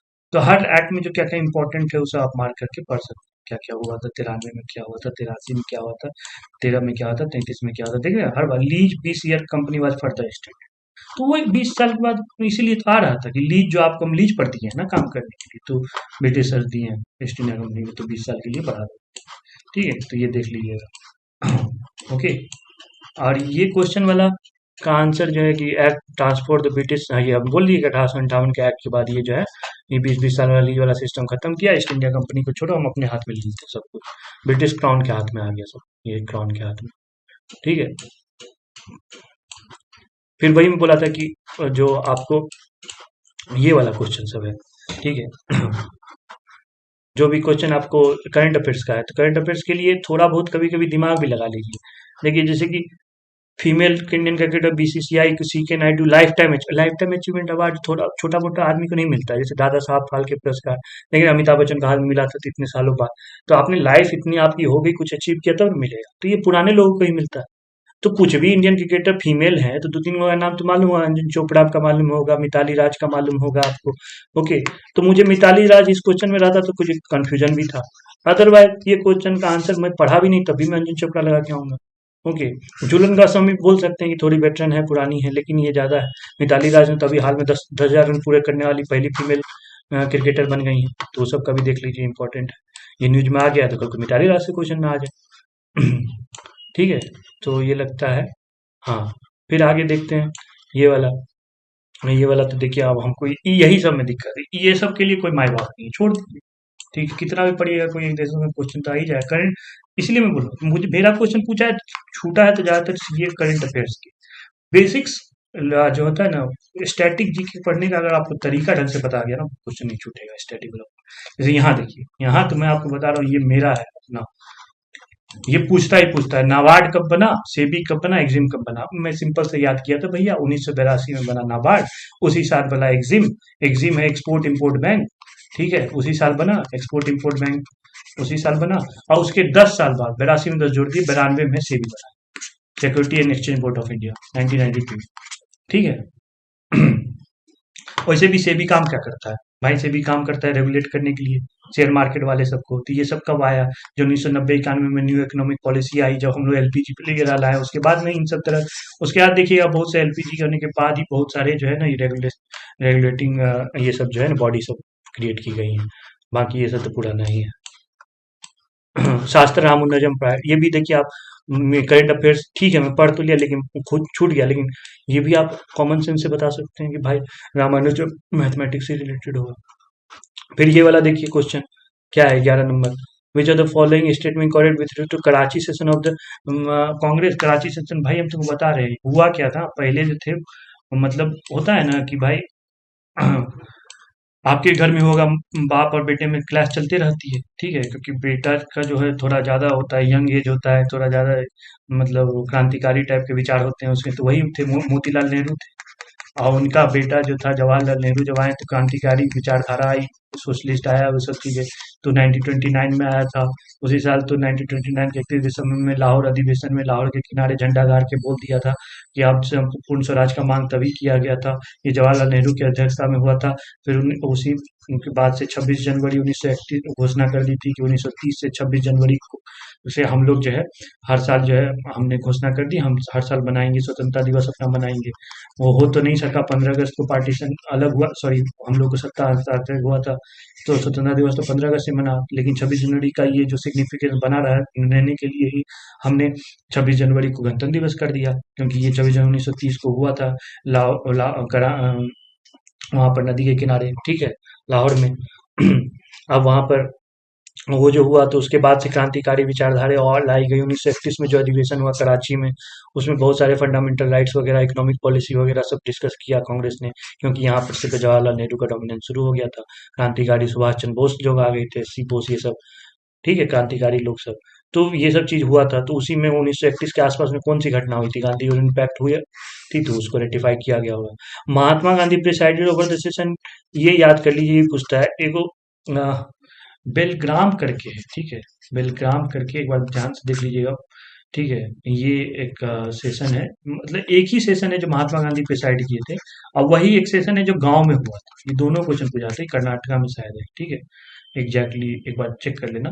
तो ये इसीलिए ये आइसोलेट कर सकते हैं इजीली, अगर आपको मालूम है कि महात्मा गांधी बस एक ही सेशन किए थे कांग्रेस का, जो कि गांव में हुआ था कर्नाटका में, तो वो खत्म। क्विट इंडिया मूवमेंट तो 1942 के आसपास हुआ था, तो रिजोल्यूशन तो 31 के समय का तो क्वेश्चन है ये। खिलाफत मूवमेंट तो आपको एनसीएम के टाइम का था, ठीक है, 1920। तो कम से कम मोटा मोटी अगर एनसीएम याद रखें, एनसीएम हुआ था, ठीक है, उसके बाद कॉपरेशन मूवमेंट, उसके बाद सिविल डिसोबीडियंस वाला हुआ था, उसके बाद क्विट इंडिया मूवमेंट हुआ था, ये 30 के आसपास, 20 के आसपास, 40 के आसपास, ठीक है, 10-10 साल के पास लगभग अंतर में। तो इस तरह से भी आप जो है एलिमिनेशन से इसको बना सकते थे, ठीक है। चलो ये हो गया, अब आगे बढ़ते हैं। फिर देखिए अब क्या है भाई, विच ऑफ द फॉलोइंग 1084 की माँ, 1084 की माँ महा से, ठीक है, ये क्वेश्चन तो मैं नहीं बना, लेकिन अभी मैं आपके लिए देता हूँ कि आजकल हिंदी के ऑथर की बुक भी आप पूछने लगा है। अदरवाइज कोई बुक कंट्रोवर्शियल है या इंपॉर्टेंट है, वो सब तो न्यूज में है, तो करना ही है। ये आप रख लीजिए, ठीक है, इसका स्क्रीनशॉट ले लीजिए, ये बहुत इंपॉर्टेंट, मैंने हिंदी कहानियों का किया है। जयशंकर प्रसाद का आकाशदीप, ठीक है, आप जानती होंगे। तीसरी कसम फनीसन लाल पान की बेगम फनीसन रेनू, ओके, इम्पोर्टेंट है। सिक्का बदल गया, इंस्पेक्टर माता दीन चांद पर, ये हरिशंकर परसाई का है, ओके। उसने कहा था चंद्र शर्मा गुलेरी जी की ईदगाह प्रेमचंद की रचना। तो कल को अगर पूछ दे तो हो सकता है इस टाइप का क्वेश्चन, तो ये इंपॉर्टेंट हिंदी कहानी, ऐसे बहुत सारे हैं, लेकिन ये कुछ इंपॉर्टेंट आप है, आप इसका स्क्रीनशॉट ले लेते हैं।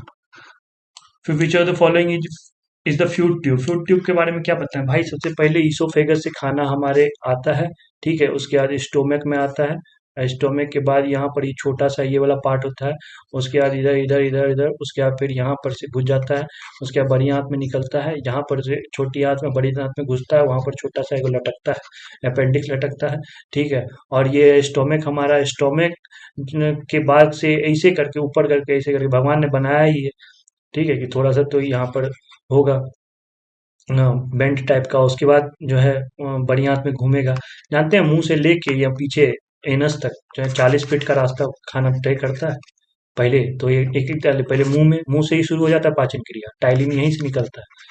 ठीक है, उसके बाद इसोफेगस में आता है, उसके बाद स्टोमिक में आता है, उसके बाद लोअर इंटेस्टाइन में, छोटी आंत में, उसके बाद बड़ी आंत में, उसके बाद फिर आपको ये आपको एनस वाला पार्ट हो जाता है और नीचे निकल जाता है खाना। तो वही है, तो इसोफेगस सबसे पहले फॉलोइंग फूड ट्यूब है ये लंबा वाला। ओके। खट्टी डकार यहीं से आती है, इसोफेगस में जलन वलन होती है अगर कोई तो दिक्कत होता है।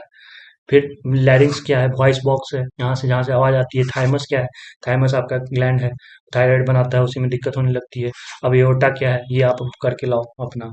ठीक है, ये बड़ा सा एओर्टा या आर्टरी का जो बड़ा है एओर्टा वाला होता है। ठीक है, तो यानी सब आपको देखना है। ठीक है। फूड ट्यूब कौन सा है, एरिड फॉरेस्ट रिसर्च कहाँ है, तो भैया एफआरआई होता है, forest research institute of India, वो देहरादून में है। यहीं पर IFS Indian forest forest services वालों की ट्रेनिंग होती है।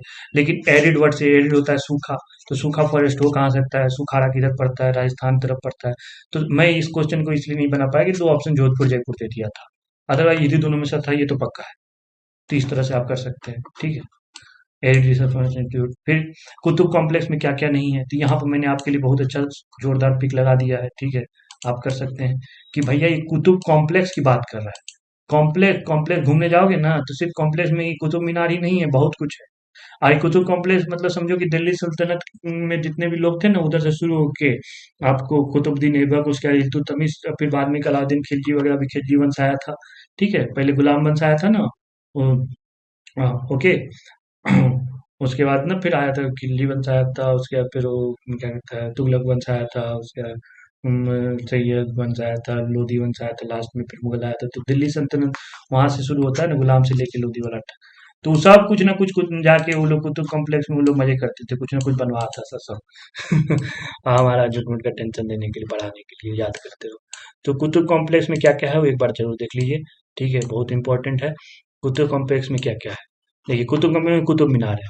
कुतुबुद्दीन ऐबक 1192 से 1206 गुलाम मंज बनाया था। कुतुब मीनार स्टार्ट शुरू ये किया था। ठीक है, ऊपर की बिल्डिंग से बाद में फिर सिकंदर लोदी ने बनाया था, टूटा गया था। ठीक है, फिर इल्तुतमिश ने भी बनाया था। ये तीनों लोग उनका काम है, थोड़ा बहुत इल्तुतमिश ने भी बनाया था। वैसे मेनली कुतुबुद्दीन ऐबक को बुलाया था। ठीक है, फिर देखिए आयरन पिलर, अब बताइए ये 5th सेंचुरी का है, उसमें गुप्ता साम्राज्य का, लेकिन वही उठा के कुतुब कॉम्प्लेक्स के अंदर रख दिया है। तो कल को क्वेश्चन आ जाए कि आयरन पिलर भी कुतुब कॉम्प्लेक्स के अंदर रखा हुआ है। फिर अलाई मीनार, जब से ये बना ना कुतुब मीनार, उसी तरह ही अलाउद्दीन खिलजी को बहुत खुली हुई थी कि हम भी एगो मीनार बनाएंगे, लेकिन थोड़ा सा ही बना, वो मर गया, तो कोई नहीं बनाया। तो अलाउद्दीन खिलजी देख रहे 1311, अलाउद्दीन खिलजी 1296 से 1316 में था। फिर इल्तुतमिश का टॉम 1235, देखिए इल्तुतमिश का साइम है 1136, तो इल्तुतमिश का टॉम भी यहाँ है। वो अपना टॉम खुदे बना के आता, उसको विश्वास नहीं था अपना बाल बेटियों पर। उसका बेटे लोग इतने निकम्मे थे कि वो अपनी बेटी को रजिया सुल्तान को गद्दी दे के चला गया था। इसलिए अपना टॉम भी बना लिया कि भाई हमारे लौंडे कुछ नहीं करने वाले हमारे लिए। तो ये सब है। ठीक है, अलाई दरवाजा भी है, वो अलाउद्दीन खिलजी ने बनाया था, क्योंकि 13 से 11 लिखा है, अलाउद्दीन खिलजी के टाइम का है। तो आप इस तरह से कुतुब कॉम्प्लेक्स के बारे में देख लीजिए, इंपॉर्टेंट है, पूछ देता है। समझे? हाँ, तो नॉट ए पार्ट बुलंद दरवाजा नहीं है, ये तो फतेहपुर सिकरी में है। ठीक है, बुलंद दरवाजा। फिर आगे आ जाइए, विच आर्टिकल, ये देखिए परमानेंट अमेंडमेंट कॉन्स्टिट्यूशन का आर्टिकल से कौन से अमेंडमेंट होता है, 368 इसका आंसर होगा। और यहाँ मैंने आपके लिए बहुत अच्छा सोर्स दे दिया है। अब मैंने बोला था ना कुछ इंपॉर्टेंट कॉन्स्टिट्यूशन अमेंडमेंट, उसी तरह कुछ इंपॉर्टेंट आर्टिकल्स इसमें हम आपको बता रहे हैं। 2017 के जो हमारे यूपीएससी टॉपर है, ठीक है, 1126 मार्क्स लाए थे, जब से 2013 से चेंज हुआ है ना सिलेबस, इतना ज़्यादा मार्क्स कोई नहीं ला पाया अभी तक। सिलेबस चेंज होने के बाद, उससे पहले तो 2 ऑप्शनल होते थे, तो उस समय में कहता आप कंपेयर मत करिए इतना मार्क्स। तो ये है हमारे अनुदीप धुरी सेट्टी जी। ठीक है, इनका नाम जो है आप सर्च कर लीजिएगा, अनुदीप धुरी, SHE TTY, notes, hand retain notes. तो आपको गूगल पर मिल जाएगा, ये आपको फाइल मिल जाएगी PDF, मैंने डाउनलोड की है और उसमें लाल कलम से मैंने अपने में कुछ कुछ जोड़ दिया है। आप इसमें देखिए इंपॉर्टेंट आर्टिकल है, इसमें ज़्यादा नहीं लिखा है, थोड़ा बहुत, जैसे 2 abolition of new administration new state, 3 में तुम्हारा बाउंड्री नेम फिदा वाला जो, ठीक है, तो ये बहुत अच्छा से इसने बनाया है। ठीक है, थोड़ा सा तो आप कर सकते हैं। ये तो लिस्ट कहीं भी मिल जाएगी, लेकिन ये बहुत अच्छा से हाथ से लिखा हुआ है किसी का, उसी में आप प्रिंट आउट लेके खुद से कर दीजिए। और इसने अलग अलग करके किया है कि देखिए ये प्रेसिडेंट से रिलेटेड ये है, पार्लियामेंट से रिलेटेड ये सा आर्टिकल है, सुप्रीम कोर्ट से रिलेटेड इंपॉर्टेंट कौन कौन सा है। इसी में मैंने कुछ कुछ जोड़ भी दिया है, 143 प्रेसिडेंट कंसेंट वाला ये भी पूछा हुआ है, इंपॉर्टेंट है। ठीक है, फिर फ्लैग वाला ये वाला, फिर ठीक है यहाँ पर सिर्फ स्टेट वाला शुरू हो जाता है। ठीक है, स्टेट वाला शुरू हो जाता है, फिर लेजिस्लेटिव असेंबली वाला अलग से, हाई कोर्ट के लिए अलग से, ट्राइब से रिलेटेड, इलेक्शन कमीशन से रिलेटेड, फिर शेड्यूल्स के बारे में लिखा हुआ है अलग से। क्या बताएं, बहुत इंपॉर्टेंट है, आपको मिल जाएगा नेट पर। ठीक है, दिख रहे हैं यहाँ पर लिखा हुआ ही है, अनुदित university A I advance C S C 2017। ठीक है, फिर अलग अलग ऑफिशियल लैंग्वेज से रिलेटेड आर्टिकल जो इम्पोर्टेंट है। तो इस तरह का जो है ना, मतलब जो है बांट के कोई नहीं आपको देगा अच्छे से। ठीक है, तो ये आपको मिल जाएगा, आप कर लीजिएगा। ये हैंडराइटिंग का पढ़ने में दिक्कत हो सकती है, तो आप एक बार खुद से ही थोड़ा सा मेहनत कर लेना, एक ही बार मेहनत करोगे बहुत अच्छा हो जाएगा। चलो ये हो गया इंपॉर्टेंट आर्टिकल 368 वाला। फिर अगला क्या है, हाँ ये वाला तो छोड़ दीजिए, हमको मालूम नहीं था। फिर बोले ना जो भी छूटा करंट अफेयर्स का ही छूटेगा, इस तरह से तो कोई छूटने वाला नहीं। ये क्वेश्चन क्या है भाई, क्वांटम नंबर के बारे में बताओ कि क्वांटम नंबर 4 गो होते हैं, एंड वो सब के बारे में आप पढ़ लीजिए। ठीक है, लेकिन जानते हैं क्या पढ़ना है, ये नहीं पढ़ना है कि केमिस्ट्री में क्वांटम नंबर क्या होता है नहीं होता है। ठीक है, क्वांटम नंबर के बारे में हम पढ़ना है कि उसका सिग्निफिकेंस क्या है, हर क्वांटम नंबर के बारे में कि वो बताता क्या है। जैसे प्रिंसिपल क्वांटम नंबर एन होता है, वो बताता है मेन सेल के बारे में, 1 2 3 4 शुरू होता है। ठीक है, फिर अजीमुथल क्वांटम नंबर होता है आपको वो होता है, इसको एल से डिनोट करते हैं, उसका 0 से n-1 तक जाता है, वो तुम्हारा सबसेल के बारे में बताता है। Magnetic counter number degeneracy level of orbital के बारे में, चलिए इतना नहीं पूछेगा, लेकिन ये दोनों पढ़ लीजिएगा। क्वांटम नंबर 4 होते हैं, स्पिन क्वांटम नंबर एस होता है, जो स्पिन का बताता है कि अपवार्ड कर रहा है या डाउनवर्ड, यानी दो ही हो सकता है, तो इसलिए -1/2 और अब क्वांटम नंबर के बारे में एक बात बताएं कि एन एल एम और एस मिला के जो 4 है, ये एक तरह से समझिए कि उसका एड्रेस, उसका पिन कोड है। यानी दो इलेक्ट्रॉन के चारों क्वांटम नंबर सेम नहीं हो सकते, कभी नहीं हो सकते। This is statement which is always true. यानी कोई भी दो इलेक्ट्रॉन का चारों क्वांटम नंबर हो सकता है, 3 सेम हो, एक अलग हो जाएगा, लेकिन हो ही नहीं सकता। ठीक है, वो आपस में एक यूनिक है, आधार कार्ड नंबर की तरह उनका, चारों मिला के। ठीक है, समझे। चलिए, तो ये हो गया, इसके बारे में पढ़ लीजिएगा। और एन से क्या होता है, प्रिंसिपल काउंटर नंबर से वो आपको एनर्जी वगैरह भी बता देता है, लेवल। Battle of Chausa. ठीक है, चौसा, अब देखिए इसे ये पता चल जाएगा कि एन है 2 होता है पहला में इलेक्ट्रॉन। ठीक है, पहले केस सेल में नंबर सेल बताता है ना, आर सेल में कितना कितना होगा। तो बैटल ऑफ चौसा, तो चौसा तो शेरशाह सूरी किए थे। ठीक है, अब बाकी सभी पढ़ लीजिए। हेमू क्या है, 1556, 1526 में पानीपत का पहला युद्ध, 1556 में दूसरा युद्ध, 1761 में तीसरा युद्ध। अहमद शाह अब्दाली मराठा को हराया था 1526 में, तीसरा वाले में। 1526 पहला वाले में क्या हुआ था, बाबर साहब आए थे और यहाँ से मुगल हुआ था, इब्राहिम लोदी को हराया था।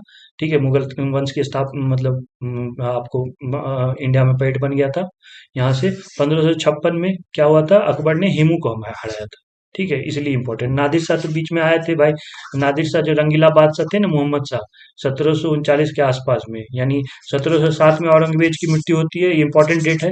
इसके बाद से नाकाम लोग सब आए, निकम्मे लोग, तो उसी में एक मोहम्मद शाह था जिसको रंगीला बादशाह बोलता था, उसको मतलब नहीं, खाना पीना में व्यस्त रहता था। नादिर शाह के पकड़ के, खूब पकड़ के दिया है। ठीक है, और ऐसा मतलब उसको लूट के गया है, उसका पीकॉक थ्रोन भी उठा के ले गया। ठीक है, पीकॉक थ्रोन अभी भी ईरान में मतलब राजशाही एकदम ये है, पीकॉक थ्रोन बोला जाता था, वो भी लेके चला गया। कोहिनूर हीरा भी सब लूट पाट के लेके चला गया था। शेरशाह सूरी बीच में 1526 से 56 के बीच में जो बाबर का बेटा हुमायूं था, वो संभाल नहीं पाया था, शेरशाह सूरी आके हरा दिए थे, थोड़ा दूर तक सूरवंश चला था। फिर कृष्णदेव राय, ये जो थे बाबर का समकालीन था, ये भी क्वेश्चन आ सकता है। बाबर के समकालीन थे, विजयनगर साम्राज्य के, विजयनगर, इसके बारे में भी डिटेल में पढ़ना है, पूरा पढ़ लीजिए। ठीक है, कृष्णदेव राय के बारे में कौन कौन सा काम किया था विजयनगर, तुलुबा डायनेस्टी का था, तुलुबा डायनेस्टी का 4 डायनेस्टी हुए थे विजयनगर साम्राज्य में। हरिहर बुक्का, ठीक है, हरिहर बुक्का जो कि विजयनगर साम्राज्य की स्थापना किया था, वो संगम डायनेस्टी का था। ये संगम डायनेस्टी है, जो कि संगम एज से अलग है, संगम एज से कंफ्यूज मत करिए। उसके बाद सुलुबा डायनेस्टी आई थी थोड़ी देर के लिए, फिर तुलुबा आई थी। ठीक है, और उसके बाद एक और आया था शायद, और ये तुलिबा से विजयनगर ये थे, कृष्णदेव राय थे, विजयनगर साम्राज्य वाले कृष्णदेव राय थे। तालीकोटा का युद्ध हुआ था लास्ट में 1565 में। ठीक है, तालीकोटा का, जिसमें विजयनगर साम्राज्य पूरी तरह से खत्म हो गया था, लास्ट वाला डायनेस्टी हार गया था। ठीक है, तो विजयनगर साम्राज्य के बारे में पढ़ लीजिए, कृष्णदेव राय, क्योंकि इनके भी दरबार में तेनालीराम थे, अष्टदिग्गज थे, जिनके जैसे उस अष्टप्रधान आपको उसके शिवाजी में थे। देखिए हुमायूं के बारे में लिखा हुआ है। ठीक है, सूर डायनेस्टी आया था, चौसा का युद्ध हुआ, शेर खां, इसमें कौन था इनका, he was the son of Hasan Khan, Hasan Khan जागीरदार थे, उसका बेटा था सूर। सासाराम बिहार में इसका मकबरा है, देखिए सासाराम फेमस इसलिए है। ठीक है, इसी ने बनाया था, ग्रैंड टैंक रोड वगैरह बनाया था उधर से। ठीक है, तो चौसा का युद्ध हुआ था 1539 में। उसके बाद फिर हुमायूं मदद मांगने गया, लेकिन कहीं से नहीं मिला, फिर आके फिर बिलग्राम में तो पूरी तरह से खत्म हो गया, भाग गया। ठीक है, बैटल ऑफ 1540 में, जब ये इसी बैटल को also known as battle of Kannauj, Humayun was thoroughly defeated by Sher Khan after losing his kingdom, Humayun became an exile from next 15 year, 15 साल तक, फिर 15 साल बाद वापस आया था। ठीक है, फिर यहाँ पर देखिए मैंने यही बोला है कि अब करना क्या है, थोड़ा थोड़ा, ये देखिए विकिपीडिया का है, यहाँ से मैं बता रहा हूँ कि 1739 में नादिर शाह जो बैटल ऑफ करनाल हुआ था, मोहम्मद शाह रंगीला बादशाह इसको पकड़ के हराया था अच्छे से, पीकॉक थ्रोन इसका लेके चला गया था, कोहिनूर हीरा लेके चला गया था, एकदम बहुत घोर बेइज्जती हुई थी। ठीक है, तो वही तो बोले 1707 में सबसे मतलब लास्ट स्ट्रॉन्ग लीडर तो वही था, औरंगजेब चला गया तो फिर कोई देखने वाला नहीं है। ठीक है, अब यहाँ पर थोड़ा बहुत मैं आपको ये बता दे रहा हूँ कि ये जो फ्यूटिव वाला में क्वेश्चन में कभी कभी इस तरह से क्वेश्चन आते हैं कि कौन सा पार्ट क्या है। ठीक है, हार्मोन है क्या है, तो ये सब देखिए पिछली यूपीएससी का क्वेश्चन पूछा हुआ है प्रीवियस ईयर, सब यहीं सब से आते हैं कि देखिए कौन सा एक डाइजेस्टिव इंजाइम है ह्यूमन सिस्टम में, तो ट्रिप्सिन, पर्टाइलिन, पेप्सिन नहीं है, गैस्ट्रीन है, ये है हार्मोन, नॉट डाइजेस्टिव सिस्टम। तो ये सब इंजाइम है, नाम गैस्ट्रिक जो है ये हार्मोन है।